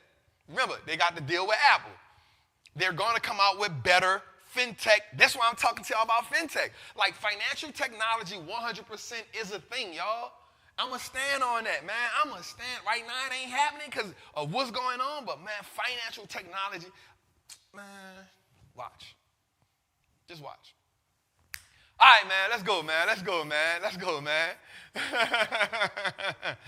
Right? So let's talk about the CPI index because people hear about it and we don't really know what it is. So what I want to do is I want to break it down. Right? The CPI index is the Consumer Price Index. Right? The index uses, right, it tracks these 8, so they have about 200 subcategories, but these are the main 8 sectors that it tracks, right? And it tracks inflation, cost of living in every country, right? So it's like a basket of goods and services, and the CPI index does is it tracks how the price changed in these 8 over time. Right? So the Consumer Price Index, right, CPI, right, is going to track how this portion of goods and services has changed in price over a certain amount of time. Right? Over a certain amount of time. Right? So we're talking about housing, clothing, transportation, education, goods and services, recreation, medical care, and food and beverages, right? The 8 major groups of the Consumer Price Index, right? So in case you didn't know what that was, here it is. Let's look at the graphic right here, right? So you can see, and it popped up on the screen, right? Shout out to my guys, man. Like, we make sure we give y'all high quality, man. Like, I don't care who it is, and I'm keeping it real. Nobody don't give you this quality. Nobody don't give you this kind of quality week in and week out, man. Hey, we're going to chop the tree 1 week at a time, man. I'm like lumberjack. We're going to chop the tree 1 at a time, man. Hey, do me a favor right quick, y'all. Like and subscribe, right? Let's get the likes up. Let's get the likes up. Let's get the likes up. Let's get the likes up. But also, man, each and every Thursday, this episode will be on all your streaming platforms each and every Thursday at 5 p.m. But check it out. You don't got to wait till Thursday because I know you ain't took the other clips that we done broke because we take every Thursday once we put the episode out. Friday, we give you a segment. Saturday, we give you a segment. Sunday, we give you a segment. Monday, we give you a segment. And then we let you rest on Tuesday because we're going to come give it to you live. So do me a favor, man. Everybody, man, tonight, go download, go to Apple, go to Google, go to Spotify, go download something and listen to it, man. You hear me? Do that for me, man. We breaking the brick down to all dimes, man. You know what I'm saying? We take the 36 O's, we break that thing down, man. Not just the dime, but we give you $25 slabs. You see me? We put it on triple beam. You feel me? All right, I'll stop. All right, so let's go. But I want to talk about something, too, inside of that. I want to show you how everything increased over time. So let's go to this next one right quick. Boom. Let's show you how U.S. inflation has increased over time. So fuel and oil is up 58.1%. Utilities are up 33%. Gas is up 18%. Electricity is up 15%. Transportation is up 15%. Food is up 13%. Cars up 9%. Restaurant eating out up 8.5%. Used cars up 7.2%. Shelter is up 6%. Now here's the dope part about it. Watch this. All of these things are necessities. All of these things are necessities. The average American spends 70% of their check on shelter, food, and gas. Shelter, food, gas. But inside of shelter, we got to add utilities. So listen to this. Shelter's up 6%. So whatever you're paying for rent is up 6%. Whatever you're paying for rent, your rent prices are up 6%. Right? Food is up 13%. I don't care if you're vegan, not vegan, pescatarian. I don't care pork, beef. I don't care if you're on a heavy red meat diet. I don't care if you're on a juice diet. Vegetables is up too. Eating clean is already high. It's higher. You feel what I'm saying? When pork is up, you know we got a problem. When the pig is up, you know we got a problem. You hear me? You know we got a problem. You feel me? So, shelter is up, Food is up. Watch this. Gasoline is up. These are the big three. And then we talk about utilities, up 33%. What's that for?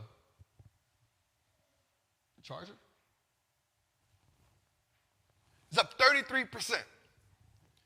Right? So if these things are up, then we already know that when we're looking at your check, now more of your check just got eaten away. So here's the question I want to ask you. Here's the check I want to ask you. Buy pork bellies, Mortimer and Randolph, right? Trading places, right? Here's the thing. This is why the check is being eaten up. This is why, watch this, y'all. I'm going to keep it real. This is why you need to not only learn, your job is one thing. Your job is one thing. But you need to learn how to invest. And you need to have at least 3 skill sets. Like if you got a job, you need to at least learn how to trade and invest in the market and at least have some type of business or something on the side. Right? You need to learn these 3 things. Because here's the thing, yo. Just looking at the price of everything right here, every month you're going to have more month left than money. Dior.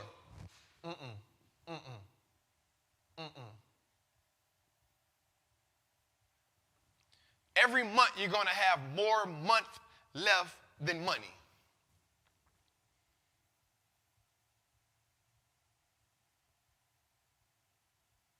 Every month you're going to have more month left than money. And we cannot look for the government to save us. We cannot look for the government to save us. There's no such thing as job security. So here's what I want y'all to do, y'all. I'm going to keep it real. Some of the subscriptions that you have, I need you to cut them. Some of the unnecessary things you're doing with your money, like, I need you to cut that. Like, right now, we are in such a serious time, y'all. We're in such a serious time.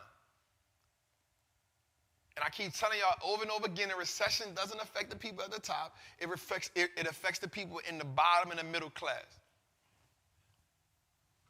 Never have we been in a time where we have so many people that's giving out so much information.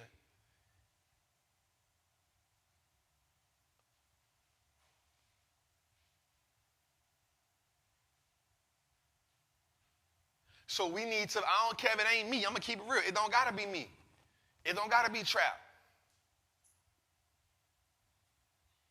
But I need you to understand, like right now, more than ever, every dollar counts. I know some of y'all looking at it like, man, that little $4 ain't going to help. That little $4 not going to hurt me. That little $7 not going to hurt me. That little $10 not going to hurt me. If it's not adding value to you or your life, you need to cut it.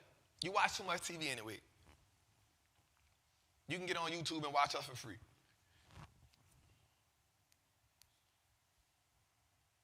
If it's not adding to your bank account, your investment account, or your knowledge account, you need to cut it. Some people done binge watch Jeffrey Dahmer but said, Trapp, why your episode be 2 hours? But you done binge watch Jeffrey Dahmer. You done watch 8 episodes in 3 days. But Trapp, why your episode 2 hours long?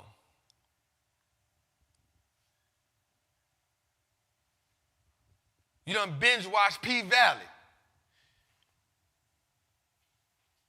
But you don't got time to sit down and read a book.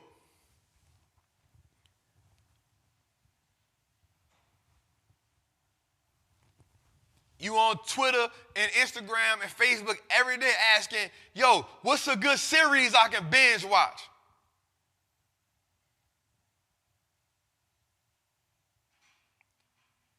What's a good series on Netflix, y'all? What's a good series? Then you go from Netflix to Amazon to Hulu to Disney to scrolling the TV.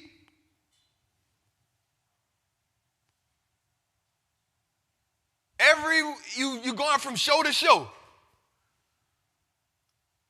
But you can't sit here for 2 hours and watch Trapp just come off top the head. You can't watch the other shows that's feeding you. You can't read a book. You don't want to watch a documentary.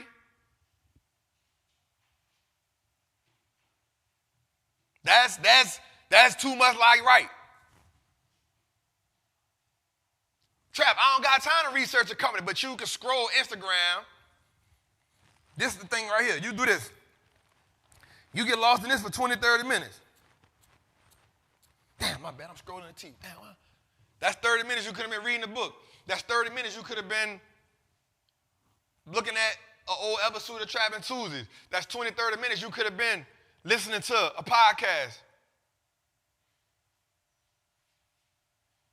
That's 20, 30 minutes you could have been inside of the Trappers Anonymous community looking at an old live from the kitchen. On Thursday, you could have been looking at the book club.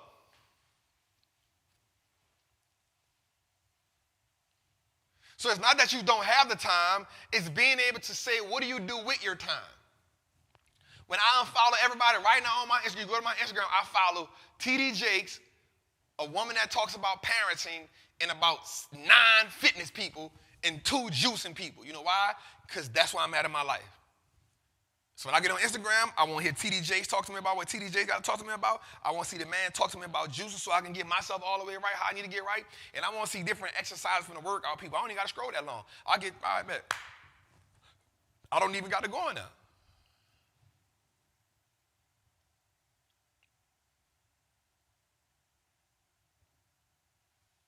So when we sitting here, we looking at all of this going up, and we ask ourselves, yo, cut some of the stuff. I challenge each and every one of y'all from now to the end of the year to look at your personal balance sheet and cut what you need to cut. Some of my fellas, bro, y'all watch football all day on Sunday. You watch the pregame early from 11, and even from the pregame on Fox Sports, you switch from Fox Sports to the Red Zone, to ABC or CNBC. You watching it from 11 o'clock in the morning all the way to the Sunday night game. You don't watch every football game, and you on FanDuel, and you on DraftKings, and you switching to ESPN all day. You got the sofa on lock. Your girl can't get nothing out of you. Babe, you know I'm watching football. Come on, babe, I'm watching football. Man, she tripping, man. Bro, you about to make me miss the play. Come on, babe.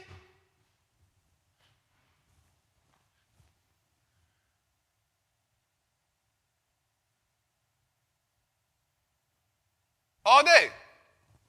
Sunday, whole day, gone. Whole day. Whole day Sunday. Wife can't ask you nothing. Girl can't ask you nothing. And I'm not saying don't watch none. I'm saying, bro, watch one game. Cool.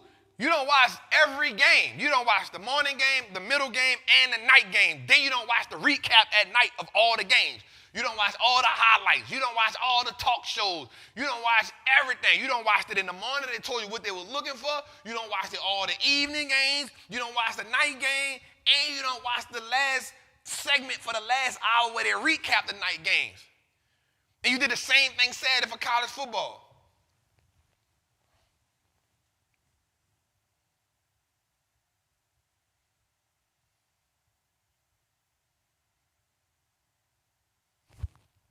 I'm just saying, now is not the time. One of the things I like what Jim Jones says was he said like, you know, right now, you know, it ain't Chanel bags every month. Right now we grinding. But when it's bags popping, it's Chanel bags every month. Well, I'm saying this, now is not the time. Now is the time to be in the trenches. Now is the time to be sitting down with your girl like, babe, check this out. Look, I'm going to watch one game. I'm going to pick a game. I'm going to watch that game, babe. But look, the rest of the day, man, let's map out what we doing. Let's map out what we can say. Let's map out what we can say. Let's map out these expenses. Let's see how we can help each other. Right, ladies? I'm going to just keep it real, right? You watching all the other shows. Love and Hip Hop, Basketball Wives. You watching, you know, you're on TikTok creating the dances. You know what I'm saying? You doing it all. You setting your thirst traps, right? You're in a group chat talking about nonsense. Right? You the one been watching all the shows. right? I ain't saying stop, don't get one show. All right, I watched my one show for the day. Babe, all right, look, right now it's serious. Right now babe, we can really triple our network and we cut back on some things and we go together. I'm going to tell you, you can test your relationship right now. You can test the emotional and financial fortitude of your relationship. You can see right now if y'all better than just some good sex. Right now, you can see how good y'all are at how well y'all are having conversations about money. Because everybody knows a recession, but we acting like it ain't enough. Ain't no recession, no, okay, we got money.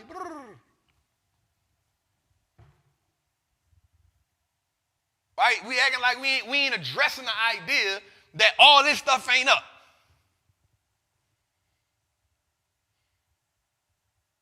We ain't addressing the idea that fuel is up 58%, utilities up 33%, gas up 18%, electricity up 15%, transportation's up 14%, food up 13%, cars up 9%, restaurants up. All your Ruth Chris Steakhouse people, I eat at fine restaurant, they're up 9%, used cars up at 7 point, and shelter is up. So if all these things up and we ain't having this conversation more than we doing now, that's an issue within the relationship.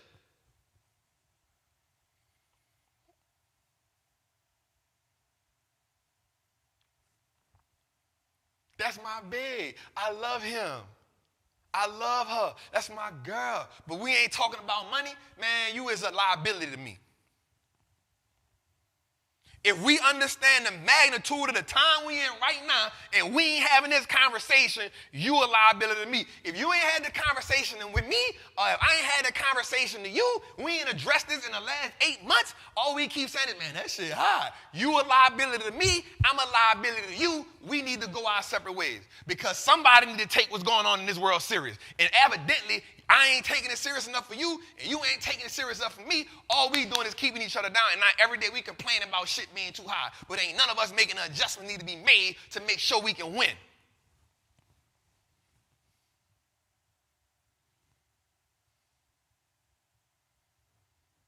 This is how you test a relationship. You're stress testing right now. You stress testing right now. You know why? Because 75% of relationships break up due to money issues. You know why they're breaking up due to money issues? Because nobody never want to talk about money. You want to call me broke, I'm calling you broke, but ain't none of us sitting down saying, how do we get our broke asses together and become wealthy?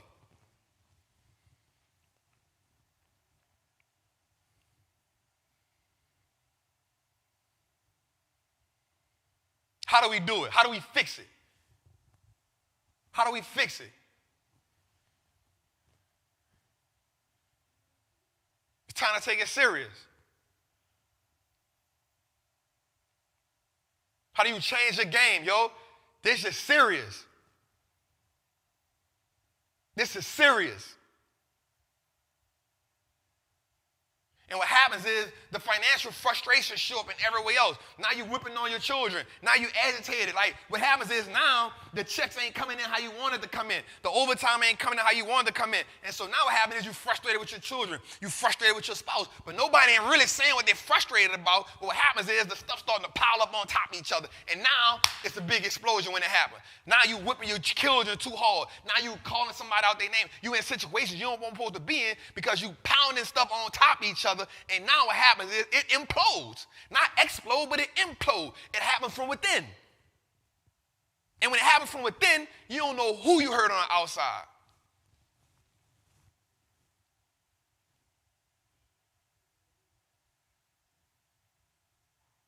I ain't going to pound on it too much more. All right, so let's talk about the SPR. One thing I want to talk about that, so we're talking about fuel, right, is the Strategic Petroleum Reserves. Right, the Strategic Petroleum Reserve. So America has about, I think they have the largest reserves on the side. I think they have somewhere about 85 billion gallons of oil on the side. Somebody go, not billion, I'm sorry, million. I'm sorry, not billion, million. Go look at that. It's the SPR index. So one of the things that Joe Biden wants to do right now, he did it before. He wants to put out, I want to say 1 million barrels of oil a day. So when he did it last time, it knocked off 25% off your gas. Go look up the SPR, right? Strategic Petroleum Reserves, right? Strategic Petroleum Reserves. Go look that up. You're gonna see it. And so what happens is these are for like emergency times, right? I want to say America has the largest reserve. Now, here's the thing, though, what people don't know. When Joe Biden went to, I remember when Joe Biden went to Saudi Arabia a couple months ago. So the four biggest people with oil is Saudi Arabia, not in this order, Saudi Arabia, Iran, Canada, and Russia. Saudi Arabia, Iran, Canada, and Russia. So we know we can't rock with Russia with that. So what happened is 75%, thank you for that. So what happened was Joe Biden went to Saudi Arabia like, look, bro, look, we gotta fill our reserves back up because the reserves are the lowest that they've ever been in years. The lowest that they've ever been in years. Now watch this, I'm about to give y'all some game. Now watch this. Joe Biden went over there, he talked to them about filling the reserves up, they left, and then what happened? Had the OPEC meeting, Saudi Arabia says what? Man, we about to cut 100 barrels of oil. We ain't giving you nothing.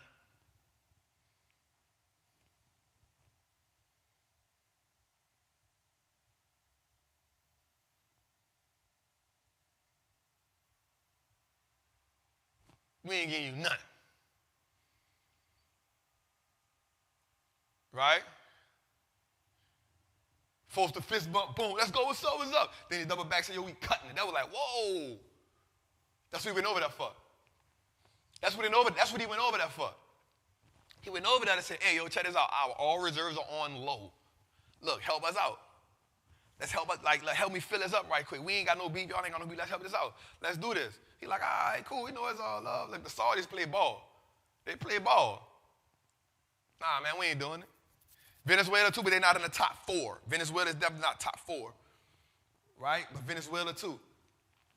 And so now what happens is Joe now has to, since the Cold War, 100%. So Joe now has to release some more of our oil reserves.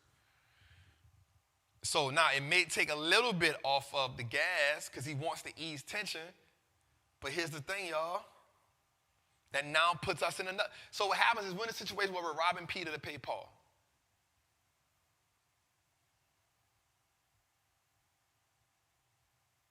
You got to rob Peter to pay Paul.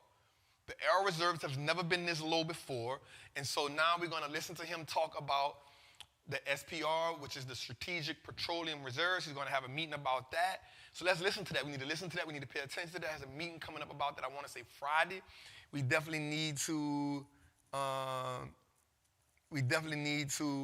check into that, watch that, pay attention to that. Like now is the time. I'm not saying that you have to be the most prolific person in the game, but you definitely need to pay attention to what's going on. Let's go, man. We trapping tonight, man. Lockheed Martin, man, right, with a high demand for weapons. They have a high demand for weapons going on right now, yo. From the F-35 firefighter and Ukraine are using the rocket launchers that's being used against Russia. Like, yo, Lockheed Martin, I own this stock. It's one of the stocks I bought during a recession. It's up like 20, 30%. They are backlogged for weapons third, fourth quarter to next year, and they don't got to start doing them to 2024, 2025. So Lockheed Martin is definitely locked in.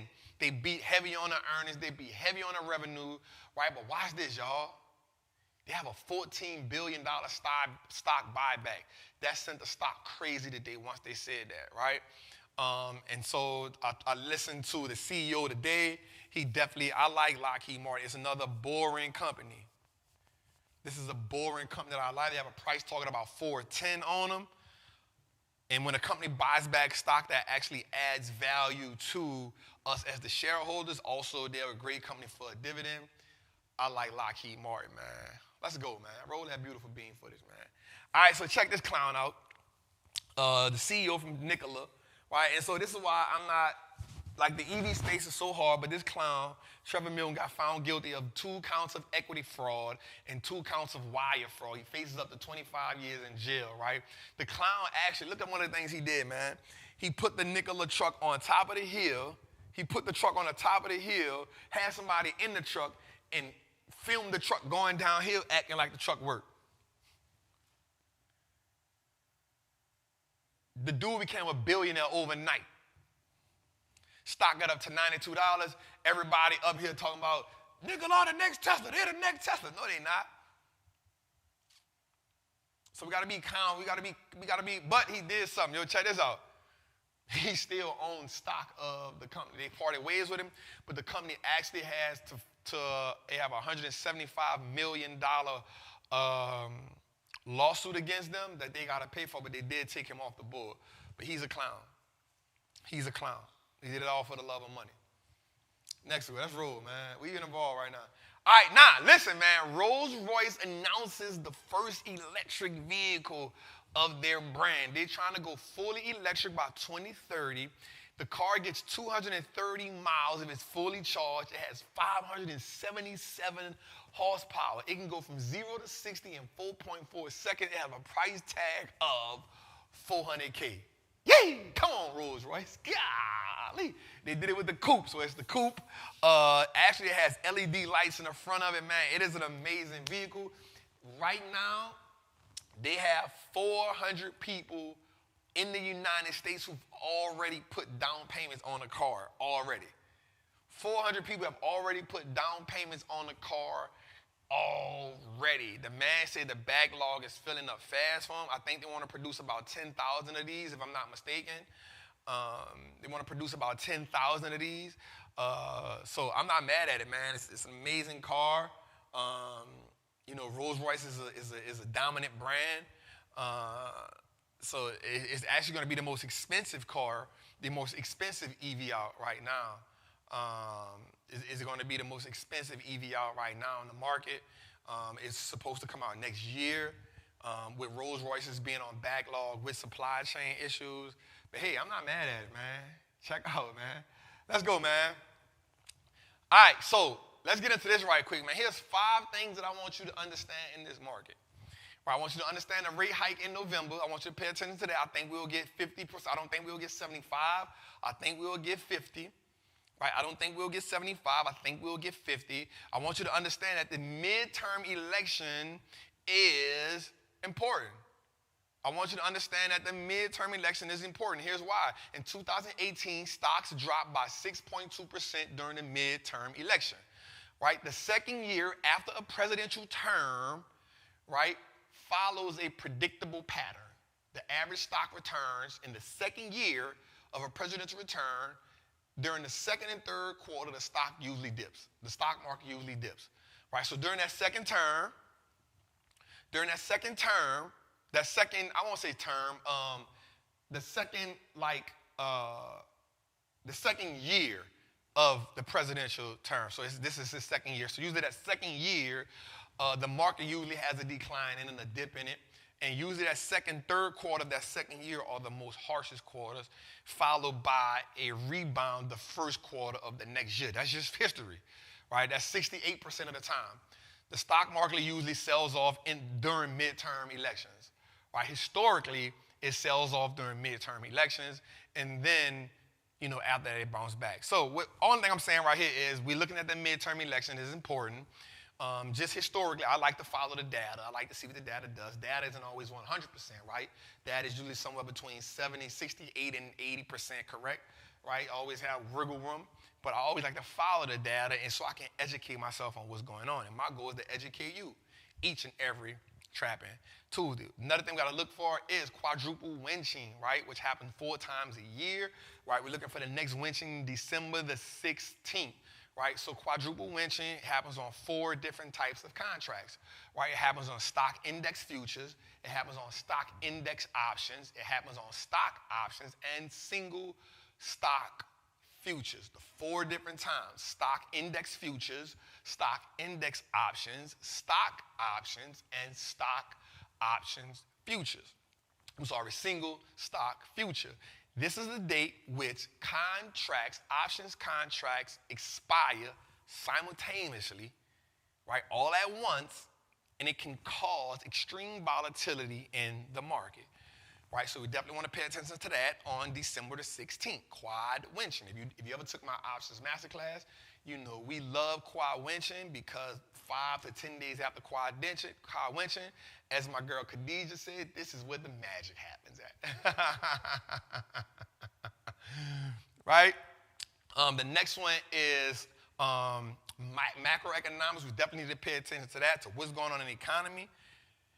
But to me, one of the most important things to pay attention to is the VIX, right? And the reason why I want us to pay attention to the VIX is because the VIX measures the market in real time within 30-day increments, right? Within 30-day increments. Why? Because the VIX consists of short-term options on the SPX, right? Which is the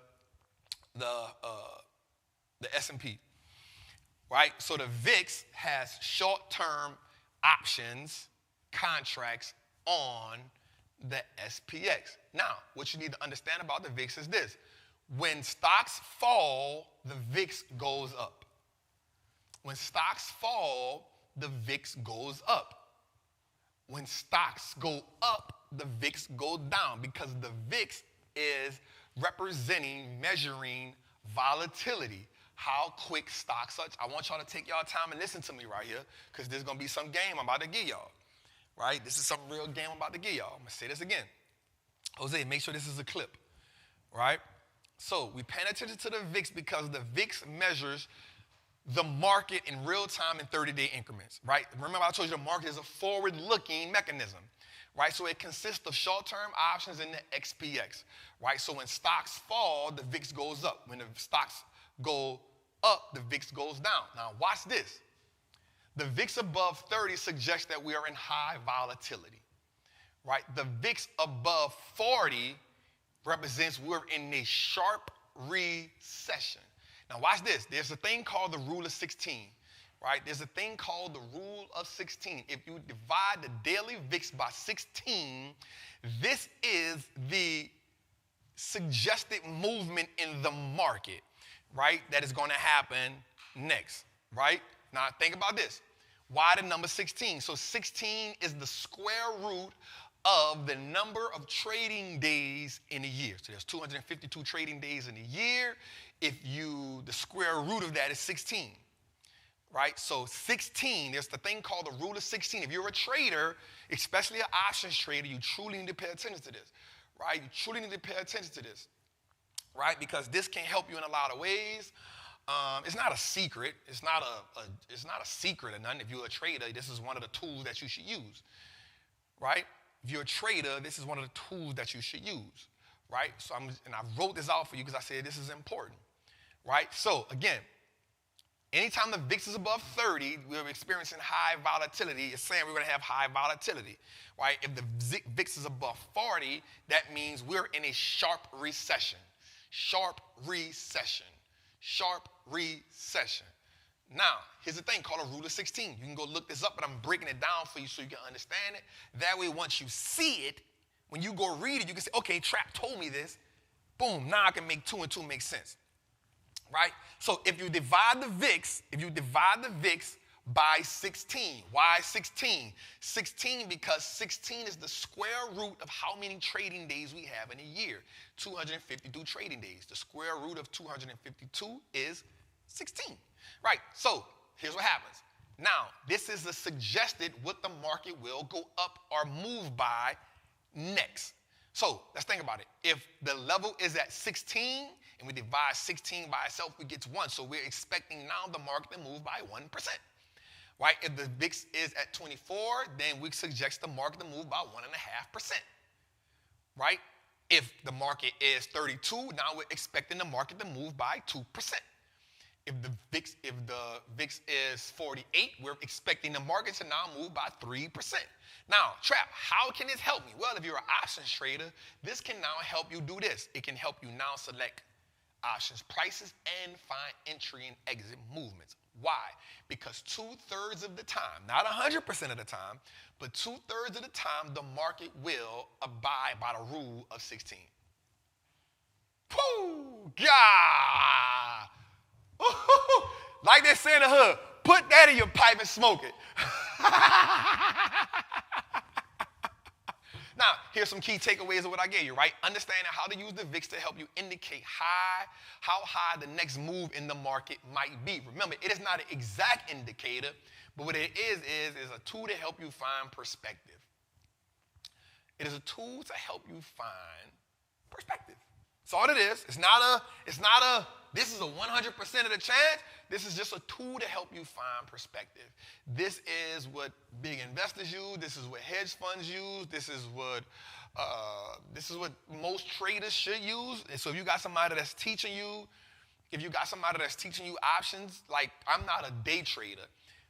This is especially good for people who are day traders, maybe scalpers. You can go look it up. This ain't nothing I'm lying to you about. If you go ask anybody that is a professional options trader, right? Somebody that's a professional options trader, this is one of the things that I use. I look at it, but I don't consider myself a professional. I know how to use options to make money. You know what I'm saying? I'm not the guru. I'm not the guru of options. That ain't my thing. I can teach you how to make a couple of dollars, but I ain't gonna never get up here and say I'm the best options trader in the world. That ain't me. You know what I'm saying? I've made money. I've made more money than I've lost. 100% of the time, my ratio is probably 10-1. I probably got an 86% ratio of winning, right? PayPal probably took me down to about 72%, but I'll still live with that. You know what I'm saying? I'll still live with the 72%. But you'll never hear me say I'm the best options trader, right? But what I will say is if you've been rocking me for a while, you've seen me get on Instagram and do a couple options trades. You saw me make $100,000 in a day. You've seen me make $50,000 in a day. You've seen me make, $60,000, $70,000 a day, but you also seen me lose money. You've seen me show I lost $19,000. You've seen me show I lost $100,000 to my trappers. So I'm always transparent with that. So I'm not going to have a $25,000 options class. You know what I'm saying? Like I'll have an options class. It's going to be reasonable for you to get. And I'm going to say, hey, this is how Trapp made money. You know what I'm saying? Using it. So that's my thing. You got to go to Terry or Aristotle a couple other people that really live and breathe options all day, every day. I don't do it all day. I actually do 6, 8, 9, 12 and 1 year leap options and let that thing run. You know what I'm saying? I'm just being real with you. You know what I'm saying? I'm not a professional, but I am pretty damn good at them. Again, so here's what you learn from the rule of 16, right? You understand how to use the VIX to help you indicate what the next move may be in the market. Next, the rule of 16 helps you with options selecting strike prices, right? And it also helps you look for entry and exits. Why? Because, again, if you're using the rule of 16 and you measure it with the daily VIX, then if you cut it in, once you use it, say, hey, the market may move 1%. 2/3 of the time, 68.9% of the time, the rule of 16 is correct, right? It says, hey, if we're looking for a 1.5% swing, you know what I'm saying? So this actually can work for you a lot. So if you like that, love it, want to give y'all some game. It's only one of the tools you have in your chart, right? So I hope, for my options traders, you like, damn, Trapp, that's that sauce. If you're not an options trader, don't worry about it. You can just use it from time to time, look at it. You know what I'm saying? So there's just some game I wanted to give y'all to me, right? So, today, get them goddamn dating people out my chat. You hear me? Right, so let's go to our next segment, man, Learn the Lingo. So Learn the Lingo is brought to you by none other than Trappers Anonymous, man. This segment is brought to you by Trappers Anonymous. Trappers Anonymous is an amazing community. Our goal is to not only just teach you how to invest in the market, our goal is to teach you how to make confident investments in the market, to teach you how to play the market, but also how to help you heal financial trauma. We do book clubs. We do live from the kitchens on Sundays where we break down stocks as a group, as a team. We do so much every day. I do what's called Ticker Symbol Tuesday. One of my lieutenants does Wild Out Wednesdays. We do ETF Thursday. It's just a plethora. Look at that word, y'all. Plethora of information. But not just that, we go live in the group all the time. We talk and we vibe and we chilling. We talk about so many things outside of stocks. So definitely, man, come join Trappers Anonymous. It's an amazing group. It is $47 a month. You get 8 weeks free when you get it for the year. So definitely would love for y'all to do that. Y'all know the saying, welcome home. Welcome home. Somebody said they joined last week. I see you said. He said, I joined last week, man. I'm loving it. It's not a game. The $47 is major. All right, so this week it is learning lingo is moving averages, man, right? And just simply, it's a key form of technical analysis to calculate the different prices that a stock has moved over time, right? So I like to use the 200-day moving average. Like anything under 200-day moving average, I would like to call it a sell, right? You have the 120 day that I like to use. Some people use the 100, and then there's the 50-day, right? So moving average are good. We can get into the SMAs and get into EMAs. But moving average is a stock indicator commonly used in technical analysis, used to help soothe pricing data. But just to make it simple, it is what price movements a stock have been at over a certain amount of time. You put your time duration in there, and it's definitely good, man. Shout out to my people, man, at City 2. If you're in Trappers Anonymous, man, put it in the chat, man. If you're in Trappers Anonymous, put it in the chat, man. All right, man, so I got something good, man. We got something real good. How y'all feeling? How we feeling? He said, I'm watching my football, bro. It's all good, family. I wasn't stepping on no toes. I was just in my rant. Y'all know how that go. All right, how y'all feeling, man? If you feeling good about tonight, man, thank y'all for being here. You could have been so many places, but you decided to chill here. You decided to rock with me. You decided to rock with the Trapp. You decided to come home. So for that, I'm going to say thank you. Come sit at the table with us, man. It's all love. Right? So, also with Trappers Anonymous, man, we are setting up chapters, man. I'm following like a Black Panther mode, right? And then next year I'm gonna make sure I go to every chapter and visit my group. We got the Carolina Trappers, they be pounding out with Lieutenant Casey. We got the Atlanta Trappers, we got the New Orleans Trappers, we got the Texas Trappers, we got the Cali Trappers, we got the New York Trappers, we got the DC Trappers, and we got the balanced Trappers, man. So shouts out to the Trappers who setting up their communities. That comes with a lieutenant and it comes with a secretary, man. So shout out to the Trappers, man. We building. We're gonna take over the world for sure. So man, let's get into this segment we like to call Certified Trapper of the Week.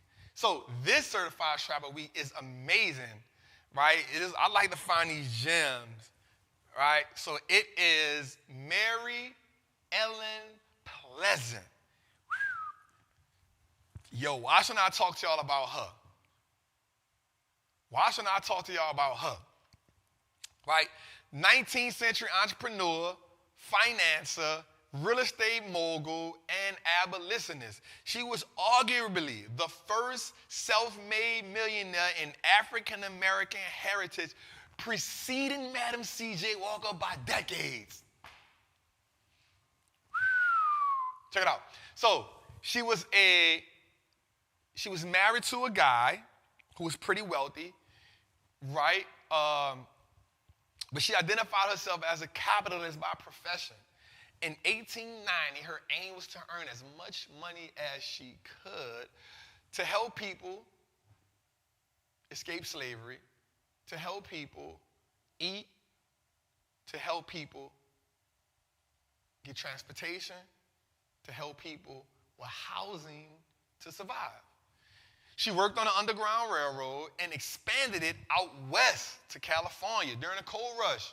She portrayed herself as a housekeeper and a cook after she was already wealthy so that she could understand how the wealthy people made investments, so she can hear conversations, and so she can connect with wealthy citizens. So one of the things that we know that all wealthy people love to do is talk about how they made their money. And because she played herself as a slave, she played herself as a cook, she played herself as a housewife, what she would do is she would earn her money and she would invest her money. Now, she had a close friend by the name of Thomas Bell, who was a banker. He was a wealthy, and he was a capitalist. And he taught her how to invest her money. He taught her how to keep her riches a secret, right? How to keep her riches a secret. Mary Ellen Pleasant made a name for herself, and she made her fortune during the Coal Rush in San Francisco. Shout out to you, Queen. Mary Ellen Pleasant. Certified Trapper of the Week, man. Let's give her a round of applause. Because I don't know if she getting money, but she kept it low key. Great job, man. Great job. All right, man, how we feeling? So this is my favorite. This is my favorite segment of the show, man. My favorite segment of the show is, well, it's not my favorite segment of the show. Let's break down a brick. All right, so I was about to go in. I'm ahead of myself, Jose. All right, so this is breaking down a brick, man. So we're breaking down a brick. We like to take one company, and we like to break that company down.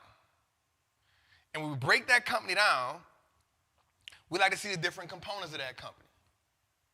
So today's company is none other than TJ Maxx. Now, why did I use TJ Maxx? Because TJ Maxx is a company that I like going into the fourth quarter and the first quarter. TJ Maxx is a company I like going into the fourth quarter and the first quarter. Here's why. The company has 4,700 stores in 9 countries. They're 75th on the Fortune 500 list. Right? Their sales revenue increased by $48.5 billion. That is $7 billion more than the year before. Now, here's the dope part about it.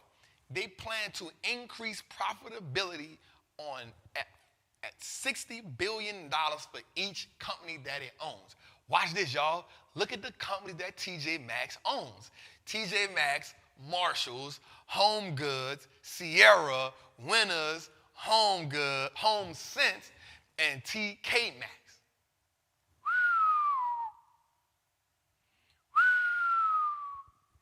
Yo, like how many of y'all understood that TJ Maxx owned Marshalls and Home Goods? Now, ladies, I'm going to tell y'all something. Fellas, you give your girl some money, she go to Home Goods, it's a done. It's a dub. Yo, she coming out Home Goods with the candles, with the towels, right? She coming out Home Goods with the new trash cans that go in the bathroom, right? She coming out of TJ Maxx with the towel holders, right? She coming out of TJ Maxx like with the new forks, right? She coming out of TJ Maxx with new toilet paper holders. She coming out of TJ Maxx with paper plates. She coming out of TJ Maxx with the tall mirror.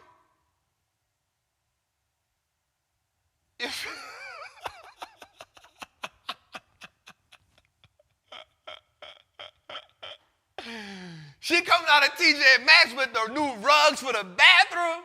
She coming out of TJ Maxx with, babe, look at the new pillows, babe. Bro, don't, listen. This is the one time I'm going to tell you, let her go to TJ Maxx on a Sunday, go on watching football, bro. Fair exchange ain't no robbery. Yeah?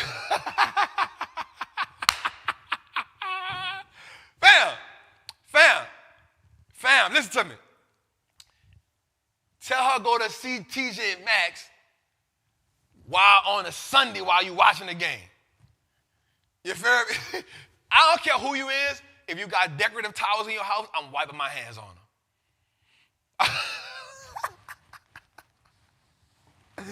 I'm wiping my hands on your decorative towel. I don't care.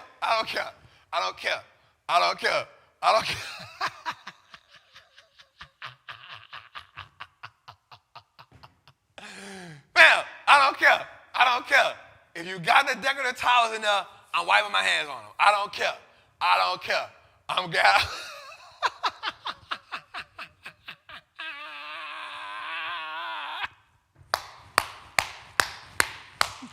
I don't care. I'm washing my hands, and oh, that's a pretty towel. Okay.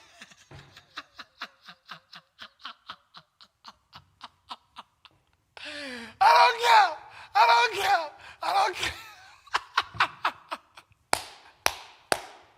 Trapp, I didn't do that. That was like that when I went in there. What are you talking about? I would never do that. I would respect them. Them towels look like they cost a pretty penny. I would never wipe my hands on your towel. Don't do that. Don't do that. And I'm going to the grave with it. And I'm going to tweet about it. I wipe my hands on the decorative towels.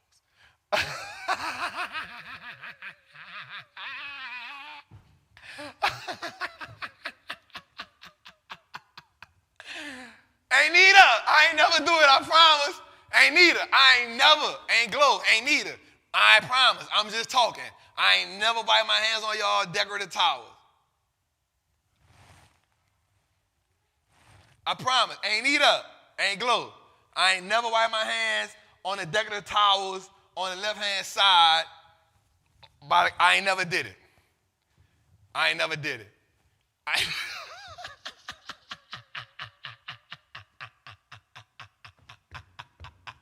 Hey, man, y'all know how I be messing around, man. I love y'all, man. But yeah, man, so I like TJ Maxx going into the third and fourth quarter. Here's the dope part about TJ Maxx, what I love, right? A lot of companies will have over inventory. Fellas, I'm going to tell you a cheat code right quick. If you don't know, somebody give you a cheat code. If you don't know,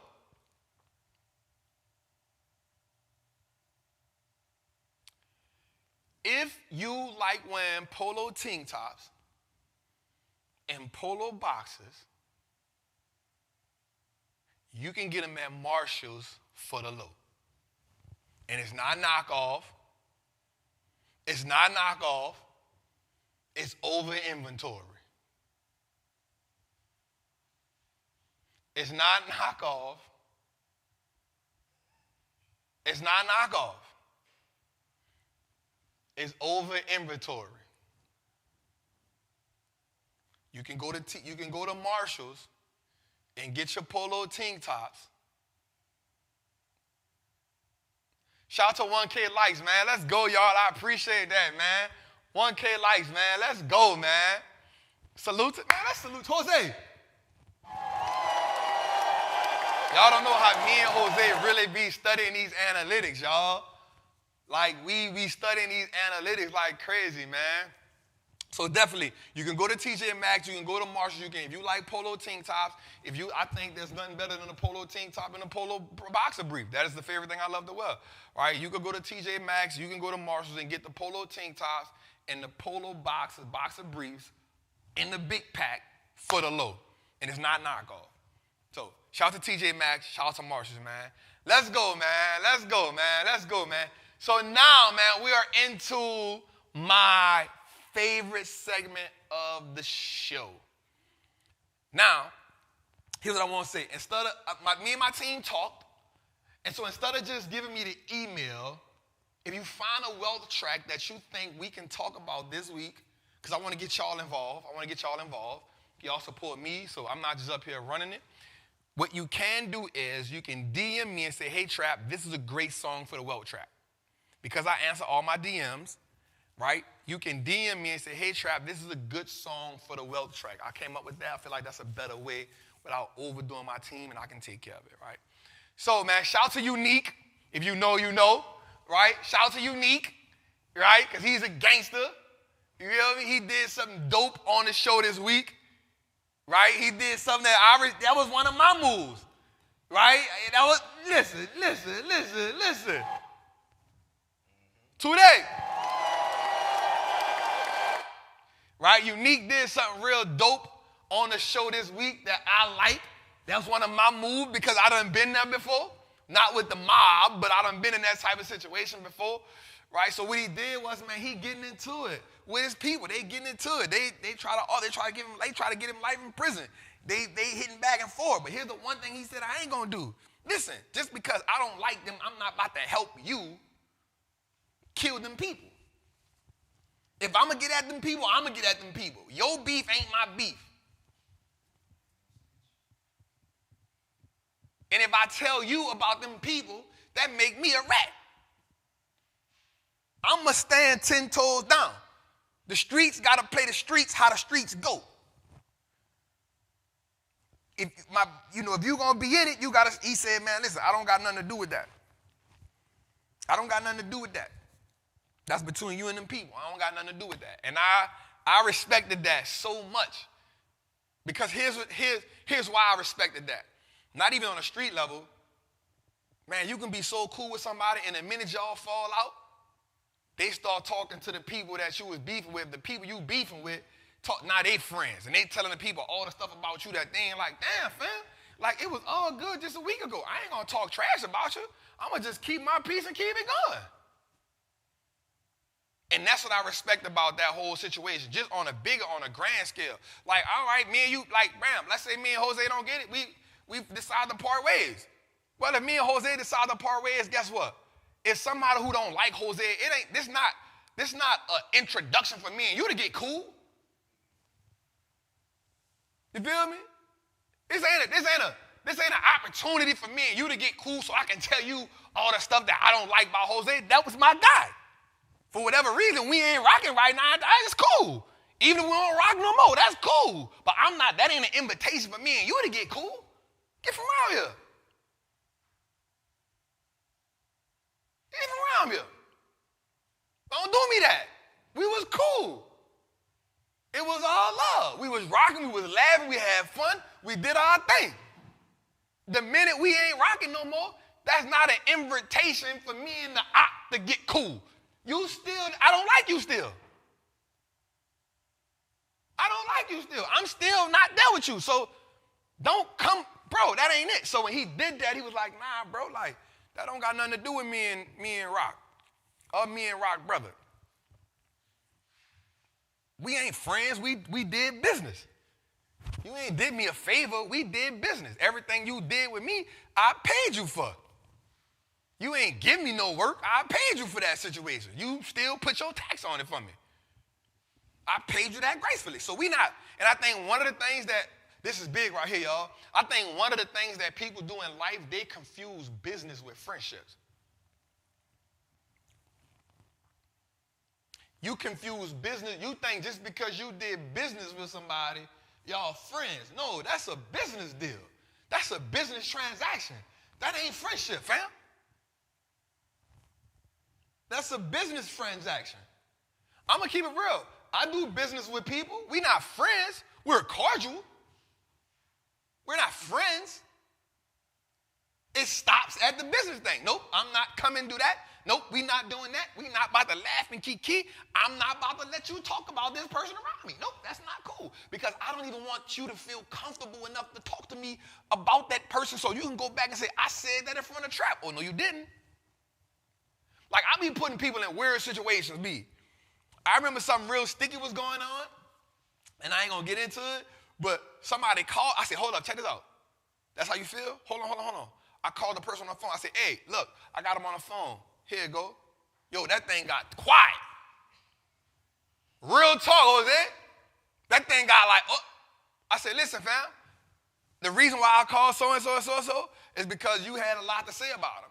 So I don't want you to feel comfortable with saying that. And I said it on the phone. I don't want you to feel comfortable saying that to me, so I'm going to call him on three-way so you can talk right here.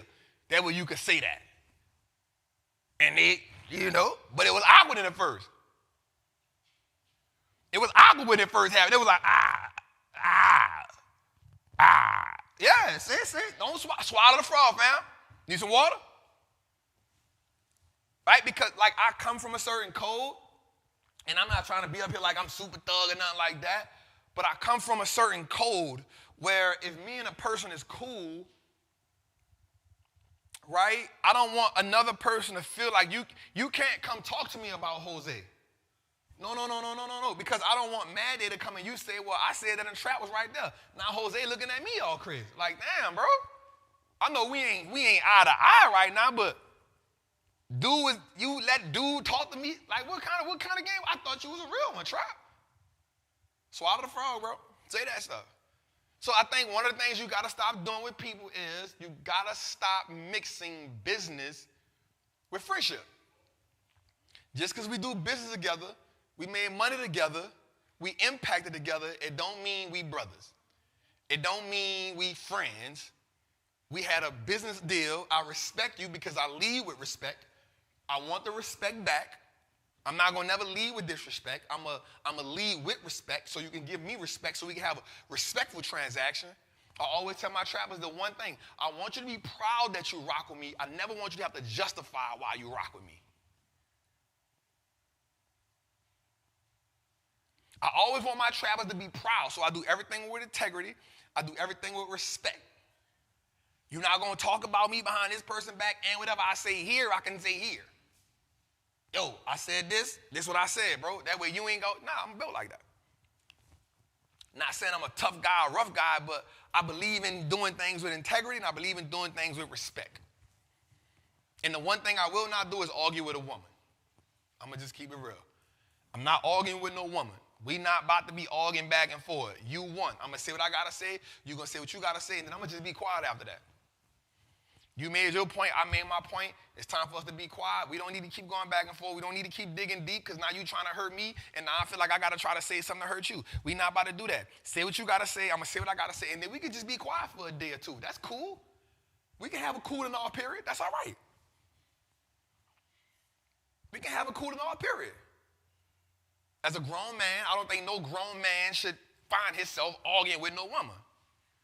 Bro, we can't win that one. That's not a characteristic you should have. This is not sports. And if I see two women arguing about something, I'm not about to get in the middle of that. I'm afraid, hey, can y'all, hey, chill, we got to do this. Bet, I'm gone. I'm going to try to stop it. Hey, this ain't what we got to do right here, man.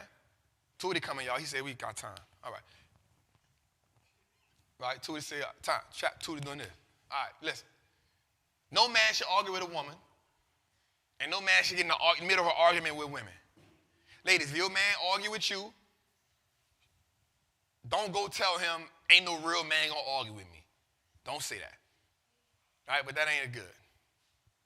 All right, let's go, man. So inside of the well track right here, man, we're gonna talk about, this is a good track by Joey Badass, man. He said this, man. Over time, I've been too humble. Time to up the wager. 8 figures later, got my life all figured out. Gotta have tunnel vision if you want to make it out. No fear of missing out. 10,000 hours in. Now it's time to make it count. Invested 10% of whatever's in my bank account. Just in case we see the bad weather, I hit a nice amount. You don't really lose on stocks unless you take them out. Thinking about putting in some equity in another house. The line between brevity and longevity, one thing I'll never sacrifice is integrity. Let's just break it down right quick, right? One time, like over time, I've been humble. It's time to up the wages. Sometimes you just be playing small. I've had that one time. One time I wasn't walking in the Wallstreet Trapper. Right? I was just playing it small. I was giving everybody the, man, it's all good. I'm just proud to be here. No, I'm supposed to be here. God told me I'm supposed to be here. God told me I'm supposed to be here. I ain't thankful to be here. I went through what I went through. God told me I'm supposed to be here. He got me here for a reason. So he said, look, I upped the wager 8 figures later. Because what happened, in my mind, what he's saying is, once I stopped the humble stuff and I walked inside of who I am, automatically 8 figures later. Because I walked in my purpose. I stopped playing the humble role. Sometimes people want us to be humble so we don't shine, so our light don't outshine them. Sometimes people want us to be humble. Oh, I put him on. I put her on. And you be like, yeah, because you don't want to be tripping. You're like, yeah, it's all good, And then in the back of your mind, you like, man, you ain't put me on. You got me fucked. I've been out here. I've been. And so now that's eating you up. Nah, stop playing humble. Walk in who you is. 8-figure Lakers got my life all figured out. Got to have tunnel vision if you want to make it out. You got to lock in. The reason, with my daughter, baby girl, lock in. Right? Some of us, we not locked in. I'm going to be real with you. You're following Wallstreet Chapter. You're following Ian. You're following Joe Blow. You're following Caesar Q. You're following this. You're following that person. You're following that person. You got now you don't know what to do. Information overload. Lock in. Focus on what you want to do. Right? What he said, you got to have tunnel vision if you want to make it out. Watch this. No fear on missing out. 10,000 hours in. Now it's time to make it count. Let's break that down. The reason why some people can't get where they need to go at because they scared they're going to miss out. You're scared you're going to miss out on a club. You're scared you're going to miss out on a party. You're scared you're going to miss out on these exclusive tennis shoes. You're scared you're going to miss out on this exclusive bag. You're scared you're going to miss out on this exclusive this. You're scared you're going to miss out on that. No, you're not going to miss out. And so because you don't want to lock in, you're scared to miss out. You keep missing the opportunity. So he doubled down on that and said, listen, no fear of missing out 10,000 hours in. Malcolm Caldwell, the outlier, said you need 10,000 hours. After he did his 10,000 hours, he said, now it's time to make it count. I done did the research. I done did the homework. I done took the L's. Now it's time to make it count. Invested 10% on whatever in my bank account. Now that I got the knowledge, now that I'm equipped, whatever, I got 10% in my bank account. I tell everybody this, man, start with 10%. 10% in my bank account. In case we see bad weather, I got a nice amount. So that means I'm investing, I'm learning, I put the time in, but hey, when bad weather come, because it's not if, it's when, I ain't missed out. I got a nice amount. Watch this. You don't really lose on stocks unless you take them out. Now, the one thing I love about this is because I understand what he's saying, but let me break this down. If you invest in bad companies, you can lose. Let me say that. But the stock market is designed to be forward-looking, it's designed to go up. So if you invest in the stocks, the best way to play the game is for the long term. And what we say all the time, y'all? What we say all the time? You only lose when you sell. Thinking about putting some equity in another house. So look how he doubled that down. I went from stocks to equity into another house.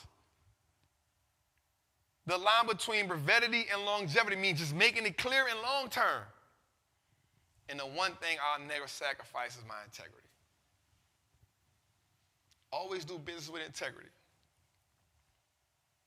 Always do business with integrity. Shout out to Joey Badass for the Well Connect, man. The Well Track. We love it. Let's clap up for that. Let's give him some dollar sign.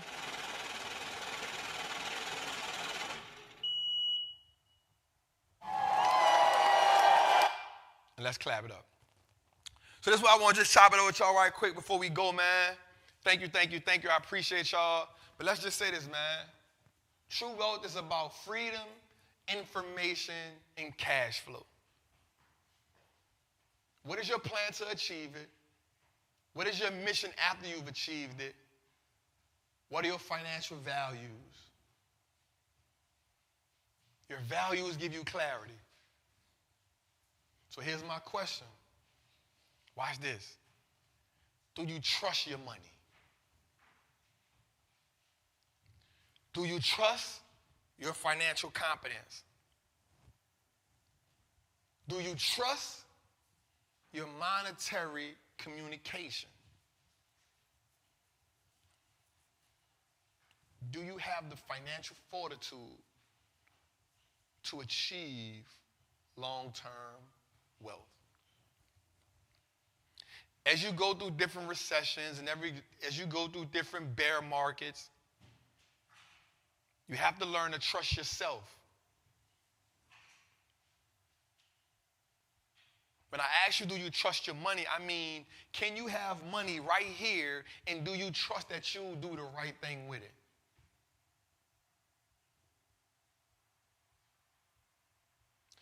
Do you have the clarity?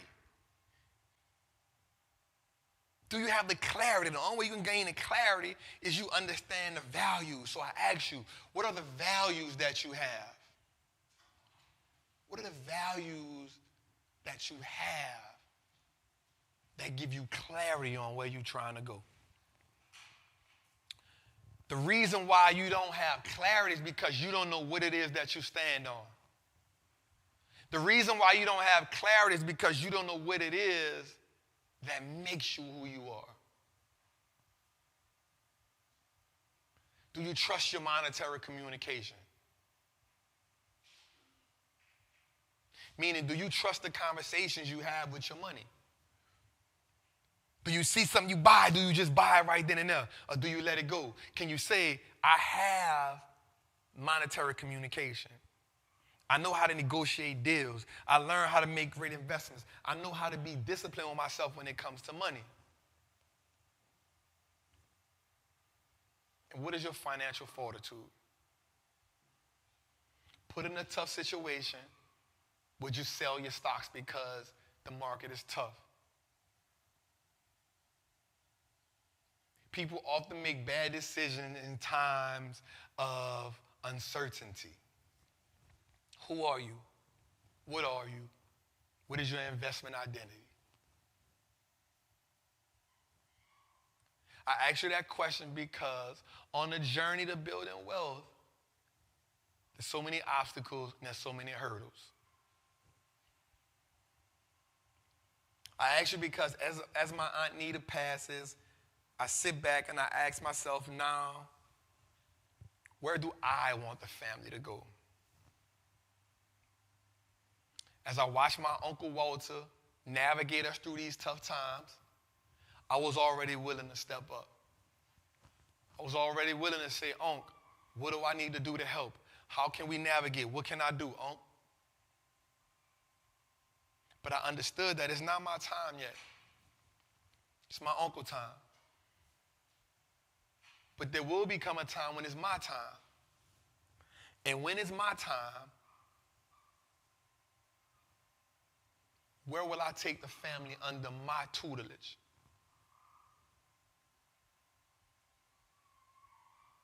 What is it that I see that I can do looking at what my past generations have done?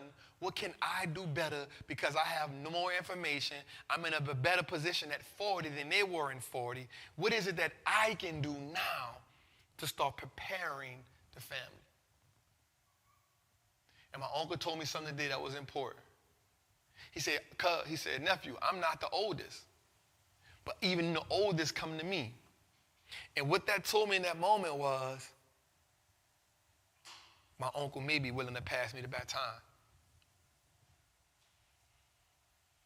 My uncle may be willing to say, Neff, you up to bat. But I'm right here with you. I'm on a journey with you if you need me. I'll help you get through the situations. I'll help you communicate. I'll be a trusted advisor if needed. He said, Neff, I'm 60. You 40. I'm pushing 60. You 40. You prime. So I ask you, what do you do when that generation that was there is gone and you now have to pioneer? You now have to trailblaze. You are now responsible for being the CEO of your last name. We say that oftentimes, and I'm not going to lie, my Aunt Nita passed, that was the first thing I thought about. I said, damn, I'm up. Because even though I know that I thought I had another 10 years in her, but even though I know at one day God spare me life, I'll be the 70-year-old. And what will I have taught the generations that came behind me? What will I have taught my daughter? What have I taught my daughter's kids? What have I taught my cousins around me? What have I have taught them that I know when I go, my family is in the right position? My Aunt Nita left a lot in all of us. Her spirit was warm and her spirit was welcoming. But we're in a generation now with so much information, so much knowledge, and so much access. What do you do? What is your role? Are you the captain? Are you the soldier? Are you the pawn? Are you the lieutenant? What are you? What is your role in changing the dynamics of your family? Because when you go look at the Rothschilds, and you go look at the Rockefellers, and you go look at the Waltons, and you go look at the Kochs, and you go look at all of these families, the one thing I do know is they always leave somebody in charge that is capable. So the family lives on. Queen Elizabeth. They always leave somebody in charge who is capable. And so my question to you before I go tonight is, are you capable? It's your boy, the Wallstreet Trapper. Next week, I'll see y'all. Same time, same place, same trap. Ain't Nita, we still trapping, baby. I love you. I appreciate you. And I know you are always with us. Good night, y'all.